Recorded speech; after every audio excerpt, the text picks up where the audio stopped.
Alrighty, g'day and welcome to the Game Day Squad Rugby League prize card draft. We are absolutely pumped to be here. I'm Dill, that's Stu. We are the Fantasy Bros, and we have joined you each and every week all season.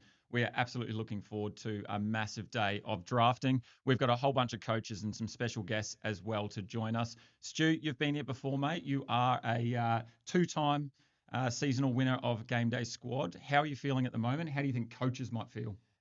Yeah, mate, since I've been here plenty of times, I don't think there's a lot of pressure on me. I know how it's done. I've been here before, and I've got a pretty high pick. So I think the first sort of half an hour might be pretty nerve-wracking for me until pick five comes. Mm. But once I get my pick in, hopefully I get the guy I want, and then I can put my feet up and see the rest of you sweat by. Mate, yeah, really exciting for today. I don't like we bring it up on the show all the time, just how important getting our Mm. hands on one of these prize cards are. Yeah. And finally today we get to put it all into practice and pick our very own. I know you've got two picks coming up a little bit Yes, later I on. do. Yes, I do. Excited for that? Yeah, I'm excited. I'm a little bit nervous, obviously, a bit further down in the draft. So I've got pick 29 and 33. So I'm going to see a lot of those names going off the board that I've had on my draft list. And yeah, I'll be sweating at about pick 25. Before we get into the draft and a whole bunch of things, talk us through what's the purpose of the prize card and what's the benefit of having a prize card? Yeah, look, I think it's probably one of the highest honors or the highest honor Mm. for all GDS coaches. It's a sign of success. It's a symbol of achievement, and it's something that that'll stick with you for the rest of your GDS life. Really, it'll have your personalized name on the card, and it's a showcase of just how successful you were Yeah. for that particular year. It's the only player prize card available for that very year, and for some coaches this year, they'll be picking a player who's having their very first prize card ever minted. So really exciting for a lot of coaches. And the fact that it gives you so many advantages in some of those salary-based Mm. competitions is a big reason why we want to get our hands on those prize cards. Can you run us through what the incentive is for the salary cap competitions? Yeah, look, the benefit is twofold, I guess. Firstly, the prize card gives you a diamond in terms of rarity or Yep. multiplier of 1.4 multiplied their base score there, which is absolutely huge. The second benefit is the salary cap that you only have to use for a prize card is the worth of a silver, which is 600K. So yeah, really great opportunity to use one of those cards in something like a classic or challenger competition and be able to then build your squad around that, knowing that you've got plenty of salary up your sleeve. So these coaches today are going to really relish in that opportunity next year, particularly in those classic as well as that challenger competition. But then because it does give you that diamond, there's also plenty of diamonds from young blokes that haven't been pulled yet. So it gives you that advantage of having that diamond of a young player that is only really limited that they've got available. So yeah, plenty of opportunity to use that player in champion as well. Really looking forward to who's going to go number one off the board. As you can see along the bottom, as we go through, we've got our top 40 picks. And Stu, do you want to run us through the top 4 or 5 players that you have off the board? Um, Before we do that, mate, just checking in with everyone in the chat on the YouTube stream. Looks like we've got about 14 people with us. Unreal. How's the audio, everyone? Can you hear us? Everything seems and sounds right. Let us know in the chat. Get some of your selections in as well. Don't be afraid to yeah, let us know how it's going there in the chat. Just make sure you can see us and hear us. And then it won't be long before we get to that very first pick. Yeah, down the bottom, you can see a number of really impressive names just coming across at the moment. Probably my number one pick, and that's Gordon Chan Kum Tong, hooker from the Manly Sea Eagles. So I think those four people above me probably need to have a Yeah. really long, hard think about whether they're going to select him or not. Because if he falls to me at number five, um, look, I think I'm going to have to grab him. Yeah, and as you can see there, following him, Marion Seve, another massive name on the board. We've got L Train kicking us off today with the first pick. That player there, that coach there, won champion, was number one overall for the season. Absolute massive achievement. So we're looking forward to L Train maybe taking one of those players there, and maybe someone like a hapless Nathan Cleary or Payne Haas maybe falling to you with your pick today. Okay, look, I'll be honest. I am trying to throw a few curveballs out there. I don't think our coaches that finish one, two, and three in the champion competition are going to be silly enough to select one of those names. But hey, look, you never know. It's a look. I'm trying to win this draft. I might not win next season through this draft, but it'll certainly go a long, long way to Yeah. helping me win next Yeah. year. And if someone's going to select a Marion Seve or or a Ravalawa, then that's only going to Definitely. advantage me. Definitely. Hey, look, before we get into draft, we do have a special message from one of our favorite guests. So we're going to throw to them in just a moment. Following as well, all of the YouTube comments. We've got 16 people here. We've got Sif Kanga, as always. Howdy, howdy. Let's get rowdy. We love Sif Kanga. He has joined us each and every week. We've also got Mel, who is an avid supporter of Game Day Squad and all of the competition. So good on you, Mel. Thanks for joining again. I know she messaged me earlier yesterday to say she was so pumped, even though she wasn't in the actual draft. We also have Adam Gregson in the comments saying that Ravalawa is a lock. He's a winger, isn't he? Unreal. Unreal. Alrighty, let's throw over to our special guest first. So coming all the way in from Sydney, he's joining us live. Let's listen in.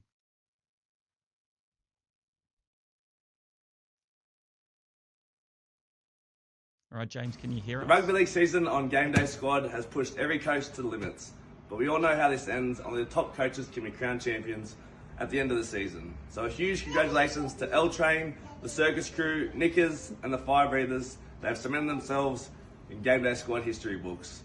So you're welcome for all my help throughout the year. Remember, prizes come and go, but winning a fancy championship lasts forever. I want to thank everyone for an amazing year and look forward to seeing you all again next year. All the best. Cheers. Unreal. James, thank you so much for joining us. Thanks for joining us, James. Good on you, coming all the way from Sydney there. Look, hey, make sure you jump over onto the YouTube channel if you want to get some comments in. There's plenty of people across all of the Game Day Squad socials, but we can't see any of your comments except for on YouTube. So if you want to comment and let us know who you think is going to go number 1 or maybe number 33, I'm going to need some help all the way down there. Please jump over to the YouTube channel and let us know. As well, before we get into that number 1 pick, I just want to give a massive shout out to Harley today. He's sitting down at the park watching along. He told me I had to say, go the Panthers, which I just cannot believe that my son follows the Panthers, but good on him. It means that at least someone in the family is going to have a premiership to enjoy in their lifetime. As a Warriors fan, I think I've got no chance. G'day, Harley. G'day, mate. Hope you're having a great day. Alrighty, let's get into it. We're all here for one reason, and that is the prize card draft. So let's jump into our first pick. We've got 1:30 on the board. I don't know if L Train will need that much time, but let's make sure that L Train has an opportunity to get their selection in. Before we do that, mate, let's have a chat. Obviously, Nathan Cleary is probably the big name on the board. What do you reckon? Is he going to go number 1, or are we going to look at maybe a Payne Haas or a Tyrrell May? Oh, I think it's got to be between Cleary or Payne Haas. Look, they were the only 2 players that averaged above 70. I know Tyrrell May got very close, but look, Payne Haas, Nathan Cleary are just standouts all season long.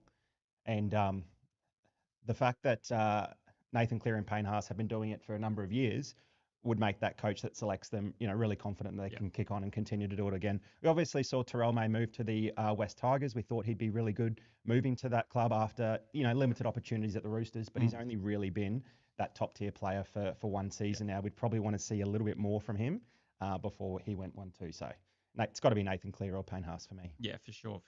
Look, I really like Tyrrell May, though, in that 3rd spot. It was interesting when I was going through some stats and having a look. Obviously, one of the aspects of the prize card draft is that dynasty aspect and how long you can actually utilize the prize card across a number of competitions, a number of years. And obviously, age becomes a big factor there.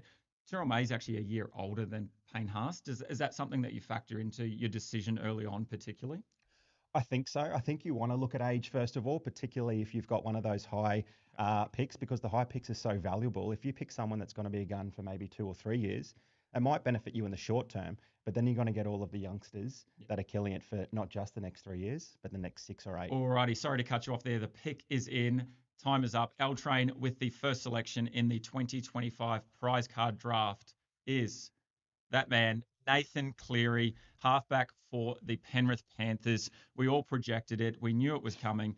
But congratulations, L Train. Not only do you win the inaugural or the greatest honor of all in terms of the number 1 coach in GDS, the number 1 pick, you do have that man, Nathan Cleary, who really is the GOAT of Game Day Squad. He just racks up points for fun. So, yeah, congratulations to L Train. And like I said, really consistent for a number of seasons. His average this year was 71.67. His average last year, 71.72. That is almost identical, which is just insane and shows you how much of a quality player he is. And at 27 years of age, he's really getting into that period where he's going to be at his best, Mm. at his peak. Look, Penrith Panthers have won 4 premierships in a row, but it doesn't look like they want to slow down, and they're not happy with That's right. 4. They want to make it 5. And look, if they do make it 5, they're going to want to make it 6 and see Yeah. how long they can get this run happening. So yeah, look, great match, a great pick there. The only issue is probably the matches that Nathan Cleary gets through. Yeah. He does play a lot of Origin. He plays the Test matches as well, and that takes a toll on his body. He did play the 19 games this season after 13 last year. Mhm. So when you've got him out for maybe 8 or 10 games a season, it does limit just how important that prize card can be. But you can't pass up on the GOAT. No, that's right. That's right. And look, Walkie's Waxhackers is now on the clock. He came second in the champion competition. So congratulations to Walkie's. Well done, mate. That is an absolute massive effort. And we know he's got a couple of red cards up his sleeve that he's been using. So it's not just about the players that you select, but also the rarity as well. Look, he's got 45 seconds to make that pick. Before we do get into his pick, you obviously talk about the dynasty aspect, the age. It's a really important factor. As you get through the draft, though, is there some other strategies that you're considering? Obviously, you've got that early pick, so you can put your feet up. But what are you sort of looking at maybe later in the draft, sort of that 12, 14, 20 pick that you're looking at?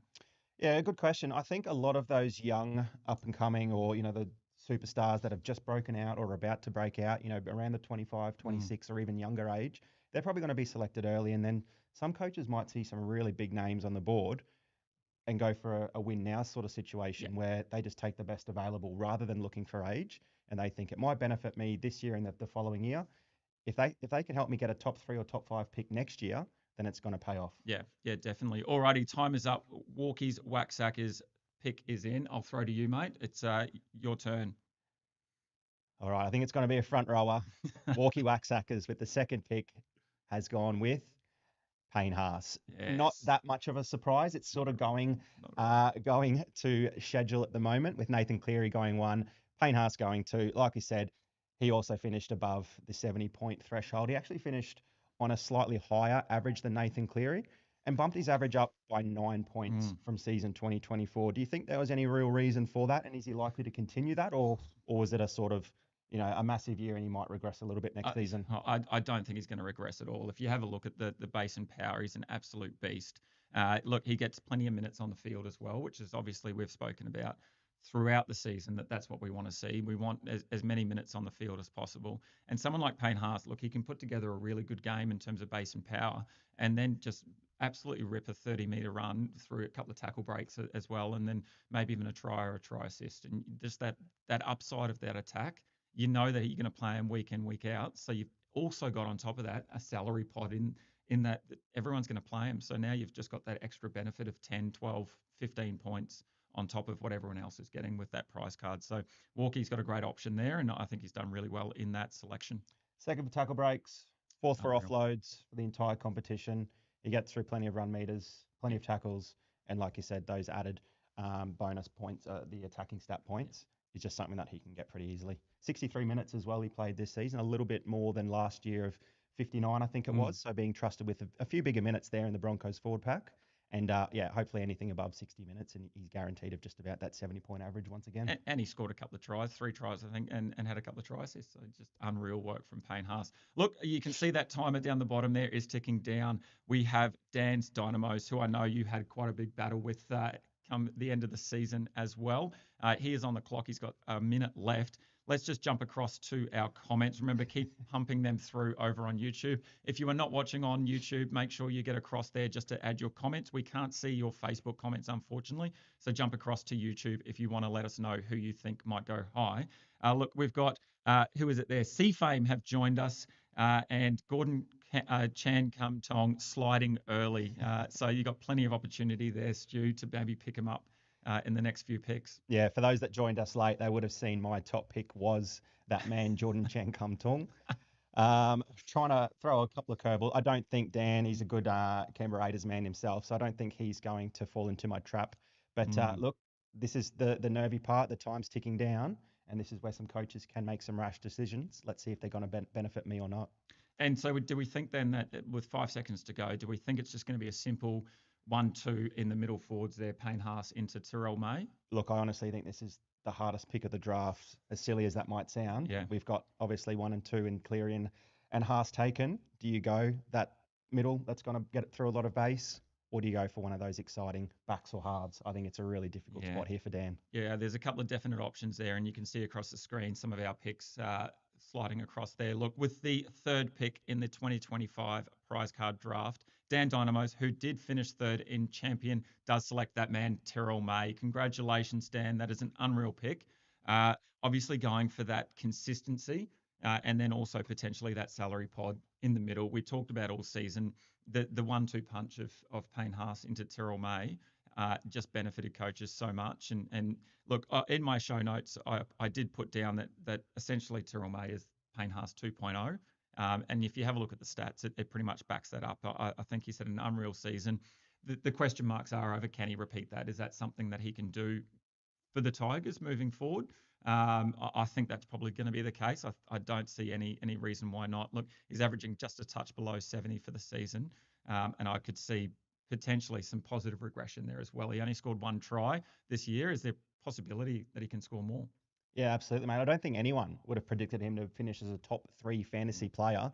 We knew that he was destined to have a decent year, and people were trying to get his cards early on in the season. But yeah, to be a top 3 and then get be selected in the 3rd overall spot for the prize card draft just shows how incredible he was. Look, 2nd most tackles in the entire comp, 3rd for the most run meters as well. He gets through plenty of work, and he's got such a motor. He's been called on to play 80 minutes a number of times, and he seems to get through it without a sweat. Yep. Unreal work there. Congratulations again, Dan's Dynamos. We now are heading into the next group of winners, and we've got the number 1 winner for Challenger. Look, I was going to say he's my rival, but I think he's both of our rivals. You spent a lot of time coming up against him this season. We've got JT joining us now, the fire breather himself. Welcome, JT. Do you have us there, mate? I can't see you on the waiting room, but can you hear me? We can hear you. Hopefully you can see us up on screen there. We've got you, definitely. Mate, you've got a minute and a half left in the pick. Firstly, congratulations on coming first in the Challenger competition. Do you want to talk us through some of the strategy that you went through this season? I was just trying to fill in the gaps and make the most of the cap, really. I did have a couple of prize cards up my sleeve from previous seasons, which definitely helped. And I was just trying to keep consistent from week to week because I knew Stu was hot on my tail at the end. I had a little blip a few weeks from the end where I fell lost a few points, but luckily I held on at the end. So yeah, quite happy to have this pick.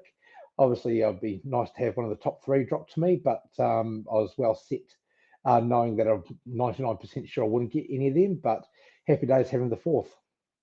Yeah, congratulations, JT, mate. You were outstanding all season long, and not just in that Challenger comp, but you were, I think, leading Classic, Starter, and a top 3 or top 5 for Champion for a long period of time. So I think although you got 1 over me and a pick or 2 before me, well done, mate. Like, congratulations, massive season. It probably wouldn't have been fair if I jumped you in that last week or 2 because you were so dominant for all season. So well done, mate. No, cheers, man. Cheers. No, you guys had a great season. And again, Quasi taking me out of the GDS Cup. Well done, brother. Get that 2nd prize card in you. Have to say that. I was going to mention it if you didn't. Good on you, mate. That was a good fun battle right at the end. And you can see I've got the cup there sitting there nice and pretty. Look, you've got 5 seconds left on the clock, mate. Any last words before we hear your prize card? Or we might get the auto. This decision wasn't all that hard, really. It was more looking along the lines of future, the dynasty aspect. But I went with Jaden Campbell at 4. He's 25 years old. He's looking down the barrel of a good 4 or 5 year contract at the Titans. I know there's about another 3 or 4 teams sniffing around him as well if he doesn't get a contract there. So the next 4 or 5 years definitely looks great. He only had, I think it was 3 scores less than 50, excluding the HIA. And that's all you want. You just want a set and forget player that will be able to lock down a spot in your team as a high price card pick, someone that's going to be consistent week in, week out, and that's got the ceiling to do it, especially in a position like that. Yeah, I love it. Yeah, absolutely, mate. Great pick. If he was still available for me, he would have certainly been deep in consideration. Look, the Titans were pretty average all season long, and look, he still shined, and he was impressive just about every single time he took the field, despite some of those injury-affected games or 1 game returning from injury. So, look, he racks up the tackle breaks. He was 2nd most amongst halves for tackle breaks. third for line break, 6 for kick meters, and he is a small bloke, but he gets through so many runs, so many tackles as well, and he's pretty efficient. So he's still growing, still developing. Like you said, 25 years of age. I think he's going to be a fantastic player for many seasons to come. Yeah. Yeah. Good on you, I think JT. Well done, mate, with thanks, Jaden boys. Campbell. Look, just finally, do you want to just quickly pump up your side project that you're doing at the moment with the Stats Lab?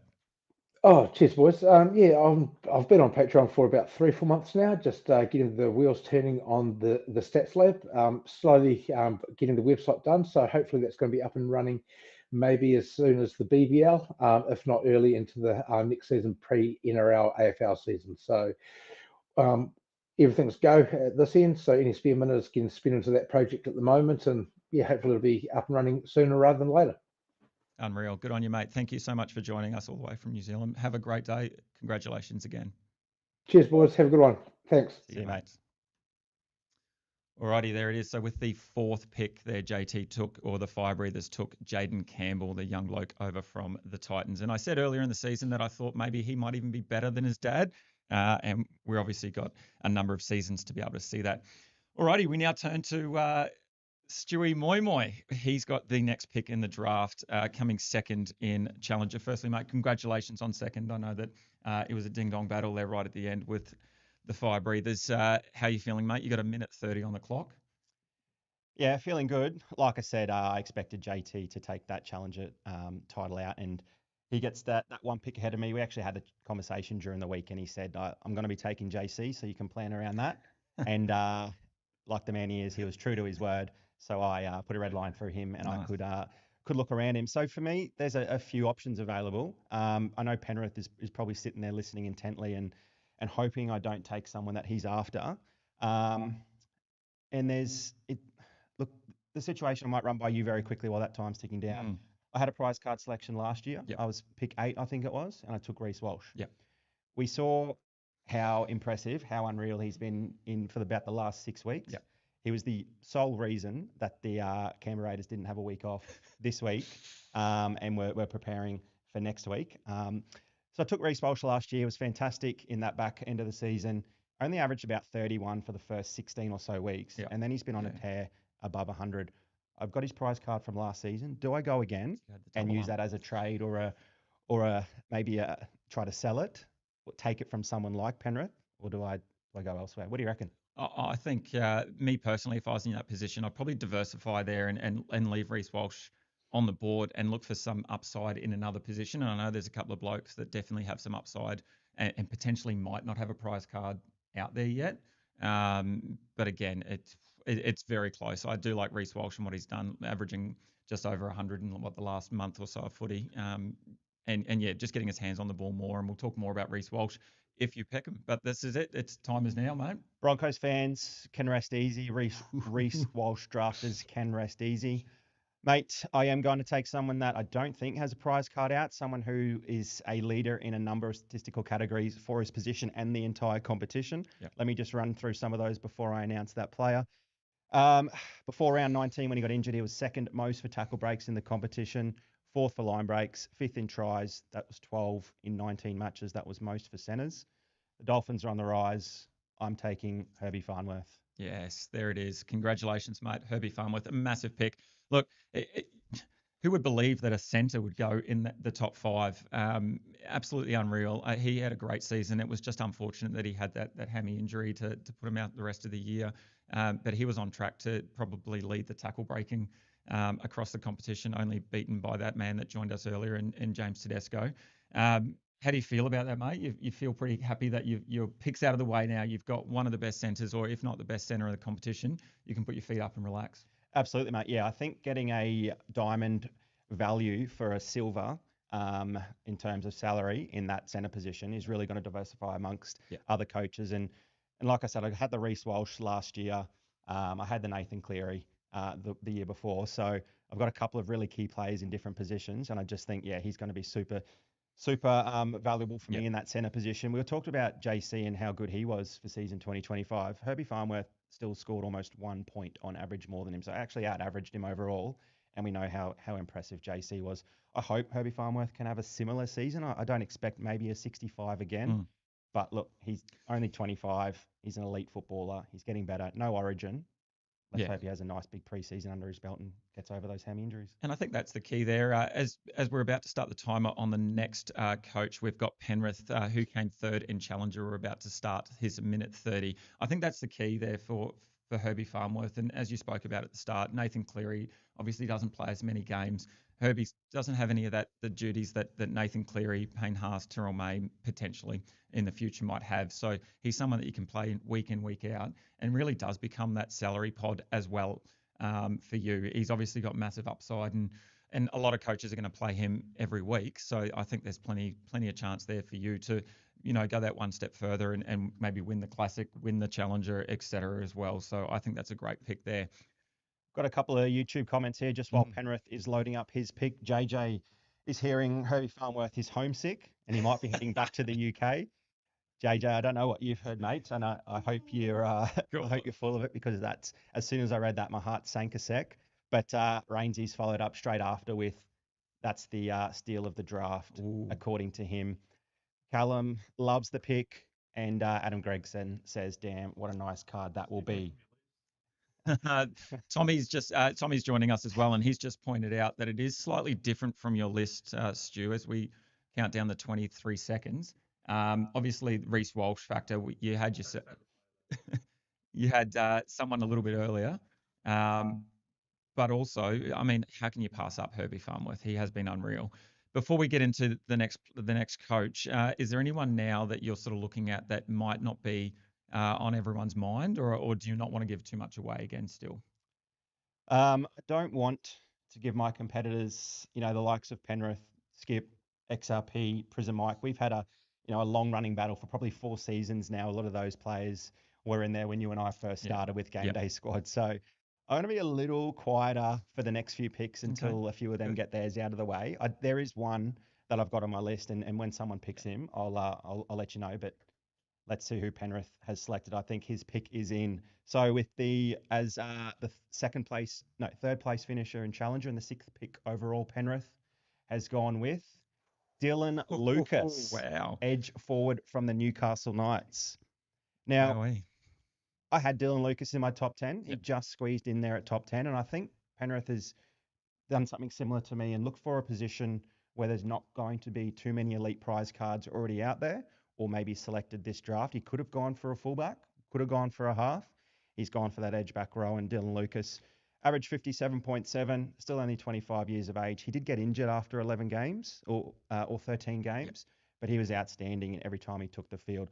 The only issue for me is that Newcastle Knights team, very poor in attack. It didn't get better at all in season 2025. You'd probably be wanting a little bit more upside and the Knights to click for that to really pay off. Yeah, and I guess if you have a look at some of the names scrolling across the screen down the bottom there in a moment, you'll see that we've got sort of those 3 elite edges all around the same spot. We all kind of think that Jacob Preston, Dylan Lucas, and Hudson Young there are sort of very similar. And I guess taking that Dylan Lucas aspect, the differences for me are probably his age, 25 years old, a little bit younger than Hudson Young. I think that's a big factor.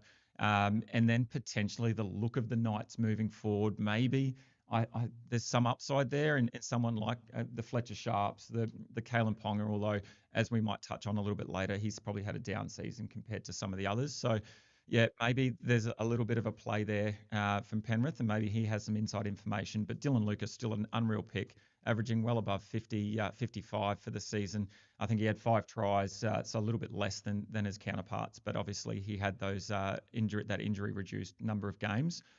So yeah, Dylan Lucas, great pick there. Look, we're about to jump into the next pick. Just a reminder, if you are watching along, we will review the first 10 picks as well. So if you're just joining us, we'll make sure we get to those 10 picks, and we'll give you a little breakdown of how it's all going.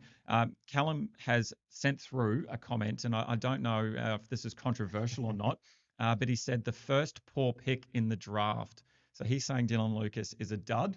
How do we feel about that, mate? Oh, I think it's a reach for sure. I don't think it's a poor pick. It's not a poor player. It's definitely a reach. The blokes that were around there that Penrith could have gone for, the people behind him, I think Nickers, Skip, Turn and Burn, they're probably fist pumping at the moment. They might have had Dylan Lucas somewhere on their top 10, top 15 picks, but that's just opened up one of those gun fullbacks or halves, I think. Bit of a reach. Alrighty, look, there is 50 seconds left, but we're going to stop that timer there because Nick has got his pick in. Look, he was first in the Classic competition, and massive congratulations to Nick, as that is a massive effort. I would suggest that Classic, and you might disagree, but Classic might be the hardest competition to win, where you've really got to balance that salary really well. So I think Nick has done an absolute unreal job. Look, with the 7th pick, first in Classic, Nick selects Reece Walsh. So you just spoke about him before, a massive end to the season, leading into the finals as well. The thing for me that I really like about Reece Walsh, and this could change obviously next year with the likes of Ezra Mam and Adam Reynolds back, but with those blokes out, Reece Walsh has really taken on that role of getting the ball in his hands early. He's sort of jumped into that first receiver role quite a bit. And I think that's a result or part of the reason why those hundreds, that 100+ scorers happened over the last few weeks. We don't see that many errors from him. Whereas in the past, we'd see him sweeping around the back, get a ball right at the line and try and flick it off and just not have that time and space. So I think that's an unreal pick there. Again, left by you because you'd already had a prize card. So probably fell maybe 3-4 positions lower than what we thought. What do you think about Nick's pick there? Yeah, I think that's a steal as well, Nick. As well done, mate. First in Classic and a great prize card to boot as well. We only need to remember what happened in week 2. I think Reece Walsh had a minus 1.7. Is that right? Maybe even more. Maybe even more. Yeah. And he's absolutely turned it around and absolutely blitzed the competition in that final 6 weeks. Like you said, though, it might have something to do with Ezra Mam, Adam Reynolds. The moment that they were both out of the team, it sort of clicked and things unlocked. But you can't look at that and say, oh, let's just go back to how we were using Reece Walsh. Yeah. He was averaging about 35 for me with his prize card for about 15 weeks of the competition. And it was so frustrating. And then he was finally unlocked for those final 6 or 8. Look, if he plays that well for a majority of the season, we'll be sitting here in 12 months' time talking about him as a top 2 pick. And talking probably about Nick as maybe winning the Classic competition again with that. Look, we can see the comments coming through again, and Skip has said lock his pick in. So let's jump straight to his pick if we're ready to go. Skippers, he did come second in that Classic competition. Did you want to have a guess just while we get that pick through? Who do you think Skip's going to go with? I said I wouldn't reveal it. Skip and I had a chat during the week as well, and he was running a couple of ideas by me. He does have a really cheeky pick up his sleeve. I don't think he'll go there. So I'm really excited to see what he actually does run with. And it looks like that pick for Skippers is in, and he has gone with Isaiah Yeo. Wow. The safety of Isaiah Yeo. He's similar to the Payne Haas, Terrell Mayhold, and we've spoke on the live show just about every single week that we plug and play those 3 every single time they're on the team sheet. Yeah.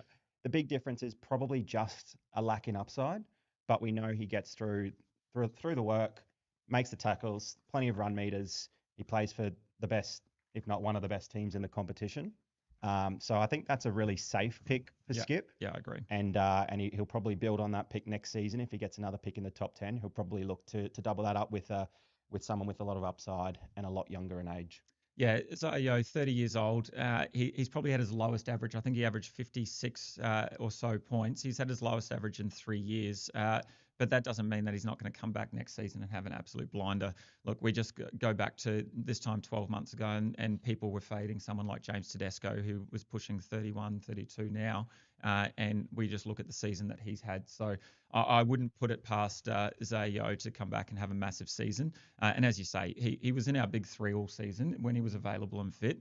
He was the first 3 within those 3 picks that we'd select in the middle. So I think it's a great pick there, although some of the comments over on YouTube maybe suggest otherwise. We've got Tyler joining us, and he said, "Bloke's getting old," which I really love.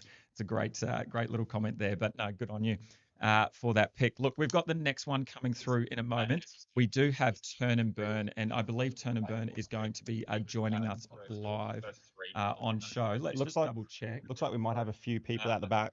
If you're at the back, can you let me know what coach have we got there? Suggest otherwise. We've got Tyler joining us, and he said, "Bloke's getting old," which I really love. It's a great little comment there, but no, good on you for that pick. Look, we've got the next one coming through in a moment. Anyone there at the back, just let us know at the moment. So we'll start the timer there, and if we can get Turn and Burn, if they are waiting, Turn and Burn, please just let us know. so that we can get you up on screen. You do have a minute 30 there. Just let Stu know while we're going through that. Look, obviously some big names have been taken off the board, but there's still plenty of names here. A few players that I knew I wasn't going to get, obviously that have gone, and I'm not really concerned yet. But I'm really interested to see how these next few picks go. They're really going to shape, I think, the final few picks for me. So I'm really interested to see. We've got a minute left. Just talking through some of the players still on my list. You can see across the screen there, we've got blokes like Latrell Mitchell, Jacob Preston, Hudson Young still available. Obviously, Stewie's pretend picks in Gordon, Chan, Tong. Yeah, we might have someone joining us. I'm just trying to find out if we do have someone waiting and ready to. They're really going to shape, I think. So if someone's there wanting to join us on stream. So I'm really interested to see. We've got a minute left. We'll apologise for that. We're trying to get someone through. We've still got 30 seconds for Turn and Burn. If they are joining us, please let us know that you're there. Look, I want to talk about someone that I feel might be next off the board, and that is the Hammer. How do you think the Hammer's gone this season, and why do you reckon maybe people might be sort of sleeping on the Hammer? Yeah, outstanding footballer. What really concerned me toward the end of the season was we saw his shift to the centres. Obviously, they were without Herbie Farnworth, but we saw how good Trey Fuller was. And when you've got someone as good as Trey Fuller playing in Queensland Cup or off the bench, you're really wasting someone with so much talent and so much attacking upside. So for him to fit in that squad, Hammer has to probably go elsewhere, and he plays in the centre for Queensland. So look, he's not having Herbie Farnworth at left centre, Hammer at right with Fuller out the back. That's a pretty dominant Dolphins team. So for me, if you do pick the Hammer fullback prize card and he does play number of games in the centres, you're probably losing a little bit of value there. I agree. As we typically, consider the fullbacks would score a few more points than someone who sort of relies on attacking one side of the field, whereas he just absolutely can kill both sides of the field with his speed. That would be the only reservation. Still averaged a healthy 56 points. And he's only, he's 24 years of age as well, so even younger than most of the blokes we've already spoken about today. Alrighty, we'll get back to Hammer in a moment, unless obviously this pick is the Hammer. Look, Turn and Burn, he did come third in the Classic competition, so congratulations to Turn and Burn. He finished strong at the end of the season. His pick is in. So with the 9th pick in the 2025 draft, Turn and Burn takes Jacob Preston. So we did talk about Dylan Lucas, Jacob Preston, and Hudson Young all being around that similar area. I think it's a really good option there that he's taken Jacob Preston with Dylan Lucas off the board. They between those three, they've sort of been the elite three in the edges, and I guess if you compare them to the middles, they're the big three on the edge for me. Absolutely, yeah. I had him probably the top of those three. Yeah. And maybe because he's probably playing in that dog side that's on the up. Yep. He's got 11 tries in 20 matches, which is a really good strike rate for an edge forward. And the Dogs are going to use him on that right edge, frequently close to the line. But it's not just his try scoring upside. It's the fact he gets through plenty of work, even more so than Hudson Young, Dylan Lucas, the tackles, the run meters with the added upside of the attacking stats. The Dogs on the rise. I had him in my top 10. We saw him picked, I think JT Firebreathers might have picked him about 6th or 7th from memory last year. So there's 2 Jacob Preston prize cards out there now. I think he's going to be a name on these lists for a long, long time to come. Yeah, definitely. I think the key for me, as you said, that age there, 23 years old. The other thing I really like about him compared to the other two in terms of those edges is he actually gives away the least number of demerits between those three. So we know that demerits are a big thing there, and he gives the least amount. I think he was averaging about 8 demerit points per game. So I'm really happy to see if he can continue that. Look, we've got our next pick coming up, and it is the 4th placed challenger. So remember, because of the Fez rule, 4th place challenger gets that 10th pick. That also means that there could be some impact in other areas as well, because we have a number of coaches who have finished across a number of positions, across a number of competitions. So because of the Fez rule, we've got plenty of different coaches making their picks today. And joining us now is the XRP effect. Hopefully he can hear us. Let's see if he can join us now. XRP, do you have us, mate? I do, lads. How are you? Good, mate. Congratulations. 4th in Challenger, 10th pick overall. How many prize cards have you won, first of all, and how many in the collection, if you're willing to give that away? Look, I'd say some of those are secrets, but as we know, secrets get shared across all of our coaches. So I do have 4 that I've won across the years and been able to secure a Latrell prize card through some trading as well.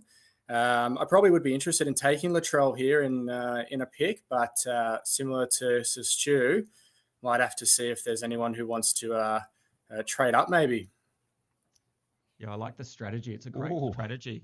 Calling for a live trade on air. Potentially, there's a live trade on air. That would be great. Imagine that. It'd be just like the NFL draft, mate. Heading into this, obviously you've dropped there into the 10th pick. So we're going to round out the top 10. Is there any players that you looked at that you thought might have dropped to you or fell to you in that, or have you been pretty consistent? Yeah, look, before that last pick, I would have really loved a Jacob Preston. I think he, as a young player, is on the up. Would have been a good lock in your team on a weekly basis. There's probably three up and coming players that I am considering in this pick. Just after that last pick, deciding on whether or not to go from the dynasty aspect or to choose a player that could help from a win now aspect. By the sounds of things, with 4 or 6 prize cards already, you can probably go in a direction you want, whether another rookie, another up and comer, or that win now pick. I think so. If we're ready to lock it in, I'll make the call, gents.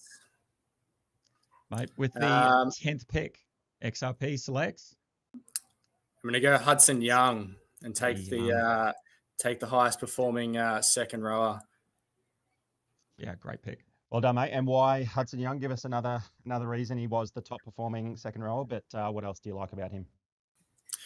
GDS is it's a very attacking game, and I think someone who can be in a position like the forwards and have some really good attacking stats can provide that point of difference for your team. So someone like Hudson Young and Jacob Preston are some really good picks there for playing in multiple competitions as well. And they're so very fortunate to have a Hines and a Latrell, who I think might be potentially the next couple of picks that come up as well. Yeah, nice. I love it. Absolutely, mate. Yeah, great pick. And look, 5th in offloads, 2nd in tackle breaks for edges, 4th in meters gained. You know he's going to get through plenty of work. And like you said, the attacking upside is awesome. I think he scored 3 doubles in a row and had 6 tries in 3 matches. So if you had him or played some salary on him during that run, you would have got a nice head start on some of your opponents there. So XRP is going to benefit that through his prize card. Well done, mate, and congratulations on that 4th finish in Challenger and the 10th overall pick. Thanks, gents. Have a great afternoon. Yeah, you too. Thanks for joining us, mate. Alrighty, we're going to start the timer there for the next pick in the draft, and we'll do a quick recap just before we do that. So let's talk through. So obviously XRP there just took Hudson Young at spot 10. So we had the first selection from L Train was Nathan Cleary. Pick 2 went to Walkies Waxhackers. That was Payne Haas. Everything was going to plan. As was pick 3, Dan's Dynamo selected Terrell May before Fire Breathers. Went to plan as well. Jaden Campbell. I got my selection there at pick number 5. Everyone's saying still it was the steal of the draft, so I'm going to run with that for as long, because that makes me feel really happy about that pick. There was always a bit of trepidation about selecting a player in the center position, but a lot of positive comments there. The reach of the draft, Penrith at pick 6 was Dill Lucas. At 7 we had Reece Walsh, and that was Nickers. Mm-hmm. Skip then went the safety in Isaiah Yeo for pick number 7. For pick number 8, sorry. And then we've had the 2 edge back rowers back to back with Turn and Burn going Jacob Preston and then XRP with Huddo Young. Is that going pretty much to plan so far, Dill? Yeah, I think the only one that surprises me is probably that Isaiah Yeo. I think I had him 29th on my list. So he's gone quite early. I can see the upside in that, as we talked about that big 3. But everyone else there, I think, is pretty much going to plan at this stage as per my list that I had. So yeah, just Isaiah Yeo is the interesting one. But like I said, I can see the upside. And the other thing we probably touched on there with XRP is the strategy around the cards that you already own and how that's going to benefit. There's plenty of strategy there around if you don't have an Isaiah Yeo, but you've got a couple of other decent middles in terms of a prize card or a special card, then yeah, maybe you do look for that upside there. So yeah, for me, it's going as planned. Speaking of strategy, I think our next prize card winner in Prison Mike is certainly going to have a pretty unique strategy, and I'm really excited to hear from him. I think we've got him joining us live. Is that right? I think yep, is he here? Let's see if we got Prison Mike with us now. There he is. Prison Mike, do you have us, mate? We can see your mouth moving. We just can't hear what you're saying. There we are. You got us now, Prison Mike. I'm Prison Mike. Yeah, we got you.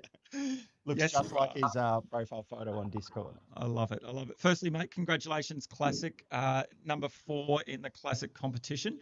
Talk us through, firstly, your strategy going into the season and how you went about coming fourth in Classic. Well, it's really tough in prison. I only get to watch one game a week, so I want to see my Roosters play. So that's it. That's it. I love it. I love it. So does that mean that you're just going to jump straight in and take James Tedesco with the 11th pick as a massive Roosters fan, or are you looking somewhere else? Yeah, he's right up there. But I need someone that, it's fairly young. I'm in prison for a long time. I'm hoping to get to see him when I get out. So yeah, I've got someone in mind. Okay, nice. Before we get to your pick, mates, you had a big season and you had a couple of wins across a couple of different competitions as well. Surely you've won enough across the GDS competitions over the last few years to be able to just pay your way out of prison, or are you pretty happy to stay there, mate? No, so the lawyers are quite expensive. I need to keep it going, Lovely. All right. Do you know who you are going to select, or do we need to keep padding this on any further? No, I'm gonna go for an edge. I need an edge. Eli Katoa, I think, from Melbourne Storm. Nice. So we're 11th pick in the draft, Eli Katoa from the Melbourne Storm. Stu, do you want to talk through some of the stats you got there, and then we'll ask Prison Mike if he can give us some reasons why, even though he's not a Roosters player, that he's gone for Melbourne Storm player. Yeah, I'll be interested to know how much he actually deliberated with others behind bars with him, or was that a pick solely made by himself? Look, Eli Katoa, one of those other high-averaging edge forwards, probably just a tick below those top 3 that we've already seen go. But look, he scored 12 tries this season, and you'd probably expect that average of 52 to be slightly higher from someone that scored 12 tries this season. But look, plays for one of the best attacking sides in the competition. I had him down a little bit lower, but like you said, Prison Mike has a number of prize cards already. He's got his own unique strategy. Prison Mike, you want to add on to that? What was the other main reason for going Eli Katoa? I think the origin period's quite important, and he doesn't play origin, so. Yep, there it is. Man, a few words, Prison Mike, taking that man, Eli Katoa. Look, the other thing I like about Eli Katoa, as you touched on, 12 tries, top the try scoring list for those edge forwards. And it doesn't really matter whether some of the key players around them were playing, whether it was Munster was out or one of the other boys, he still seemed to perform. Mate, Prison Mike, you've had a massive season. No doubt you're planning for next year. Any final words before we let you go and enjoy some lovely slop in prison? It's called gruel, and all the best for the off season, guys. Good to see you. See you next year. Yeah, good on you, Prison Mike. It's an absolute joy as always. Enjoy the off season, also known as school holidays. Thanks, mate. Catch you, buddy. Have a good one. See you later. All righty, mate. What a pick. So as you said, Eli Katoa went much earlier than what we expected. You also touched on Prison Mike has its own unique strategy. Has that thrown you off at all? It's certainly thrown me off a bit. It has, yeah. Look, he's been playing this game long enough to know the best players available, and he's certainly got some reasons for that. We might get the 12th pick on the clock. That clock is now counting down. Yeah. We've got the Circus Crew, who came 5th in the Classic competition, and I think that might be. Is that Matty P? I think. Might not be, but Circus Crew, we've got 5th in Classic and the 12th pick overall. I think he might have, whoever Circus Crew is going for, I think he might be happy with that previous selection there of Eli Katoa. Definitely. He was probably sitting there sweating, hoping that Prison Mike didn't take his man. And then let's see who that man is going to be. Look, and as we touched on there before, we spoke of Prison Mike's pick there. We still don't have anyone except for Zayo who's over the age of 30. So there's obviously some real strategy going into the dynasty aspect and taking some young blokes. We've got a couple of names on our list that we thought were going to go a little bit higher that haven't yet. We're not going to reveal who they are. But do you want to maybe touch on why you think people haven't potentially taken them? Look, all of these edge forwards getting picked is good for you. If you can get one of these young superstar halfbacks or fullbacks down in that mid to late 20s pick, you will be absolutely laughing. So I think that's why we're going to keep a few of those names quieter until they're announced. I don't think that'll take too long until they are announced, but yeah, I think some of our coaches will be opting for youth over the next handful of picks. Yeah, and I'm really interested. I'm sort of taking a different aspect look, I've got the benefit of having two picks and they're very close together as well. So I've got the benefit of playing the strategy a little bit differently. And I was speaking to a couple of coaches earlier where my strategy is going to be a bit different. I might go for someone that week in, week out is going to get me maximum points based on that salary difference. So, and then I might put a dynasty player up my sleeve as well. But look, in saying that, we do have the pick. It is in the Circus Crew.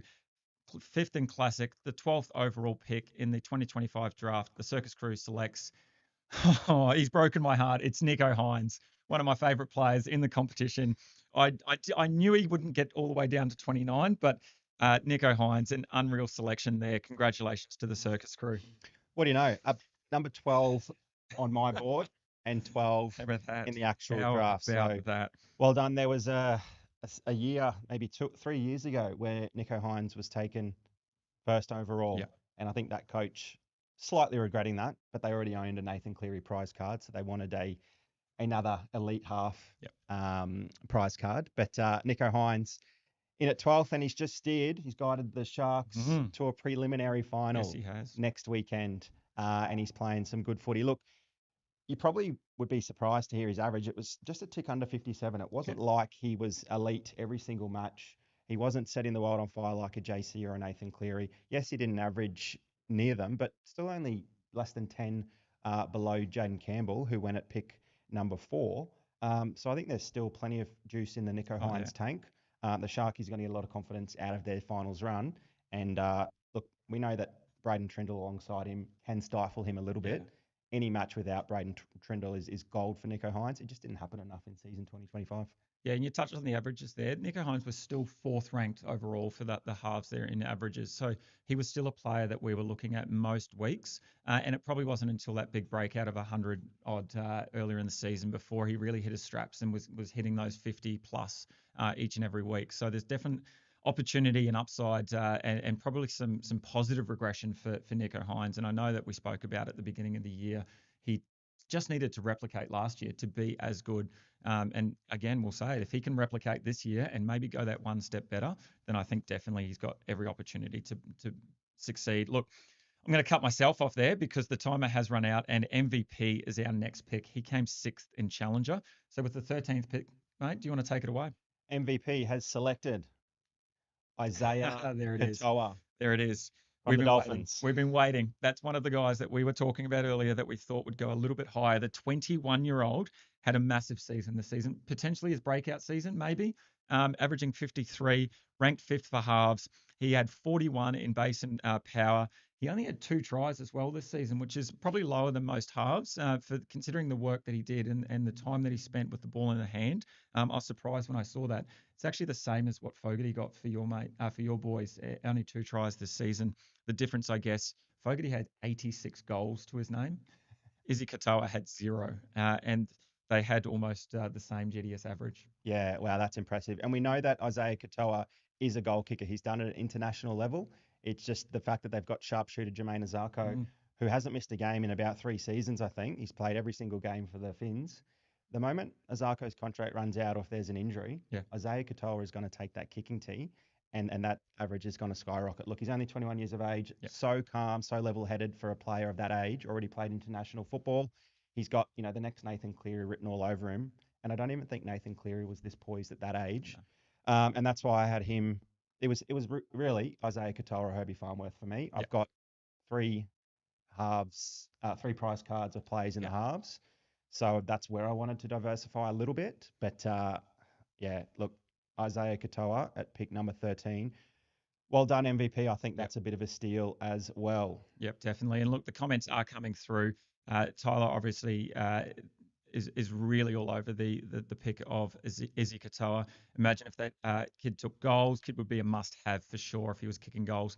And it'd be interesting if you are in the chat there. Do you want to let us know how long has Arco's got left on his Dolphins contract? It'd be interesting to see when that runs out and what the options are there for the Dolphins, because he would be an absolute steal in this draft for sure. I think I actually did look into that during my research to see if I was going to take Katoa, and I think he's contracted there until the end of this 2027 season. Okay. So, look, ideally, for MVP, he would have liked to have seen Azarko find a new club, but not to be, but definitely a name for the future. It looks like we have someone else joining us. It might be Like White and Rice. Would that be right? Have we got you there, Like White and Rice?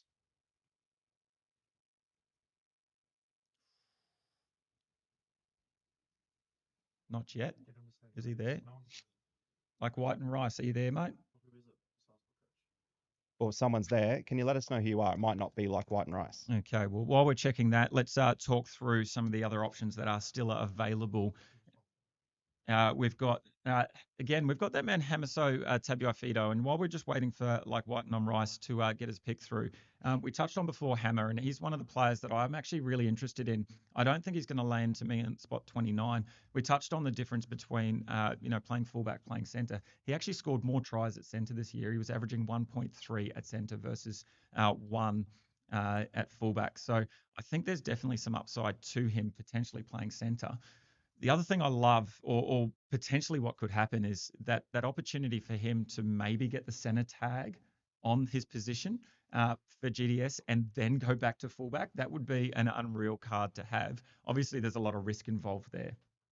Yeah, we spoke ad nauseum about how good it was picking a player playing out of position and it benefiting your game day squad side. So we'll have to see what pans out for Hammer Tabuai-Fidow. It looks like, Dill, we've got the 14th pick in already.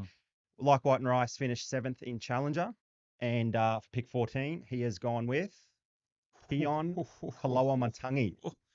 That is a great pick there. The 27-year-old playing on the edge for most of the season, but then had some opportunities through the middle. And I think that's really where we started to exploit his card in GDS. We were able to have him on the edge, but he was dominating through the middle there, particularly racking up all those base stats, and then also his ability to break tackles as well was enormous. So his base and power was absolutely massive, averaging 40 plus throughout the season, and potentially he could only get better from here. Another season, another opportunity to have the full strength Rabbitohs back as well. Cameron Murray hopefully will be back for the side. I think that really just advantages Keon Koloamatangi and what he can do. Yeah, a real PPM beast. I think he's similar to that Isaiah Yeo mold. Obviously, got age on his side by a couple of years there. So you really know what you're going to get out of Keon. He was used on the edge quite a lot to start the season, and he wasn't really scoring too well, averaging 48 in those first 9 games playing on the edge. The moment he moved to the middle, he was just an absolutely different caliber. He was averaging about 60 points through the middle there, and he was an absolute must play for most coaches before injury derailed his season. I don't think there's too much upside. Yeah, he'll score some tries through the middle, but it's the work rate that he'll get through. And like you said, that Bunnies team, when they're fully fit, they're going to be a lot better than they were this year. So yeah, I think Keon's a bit of a safe pick.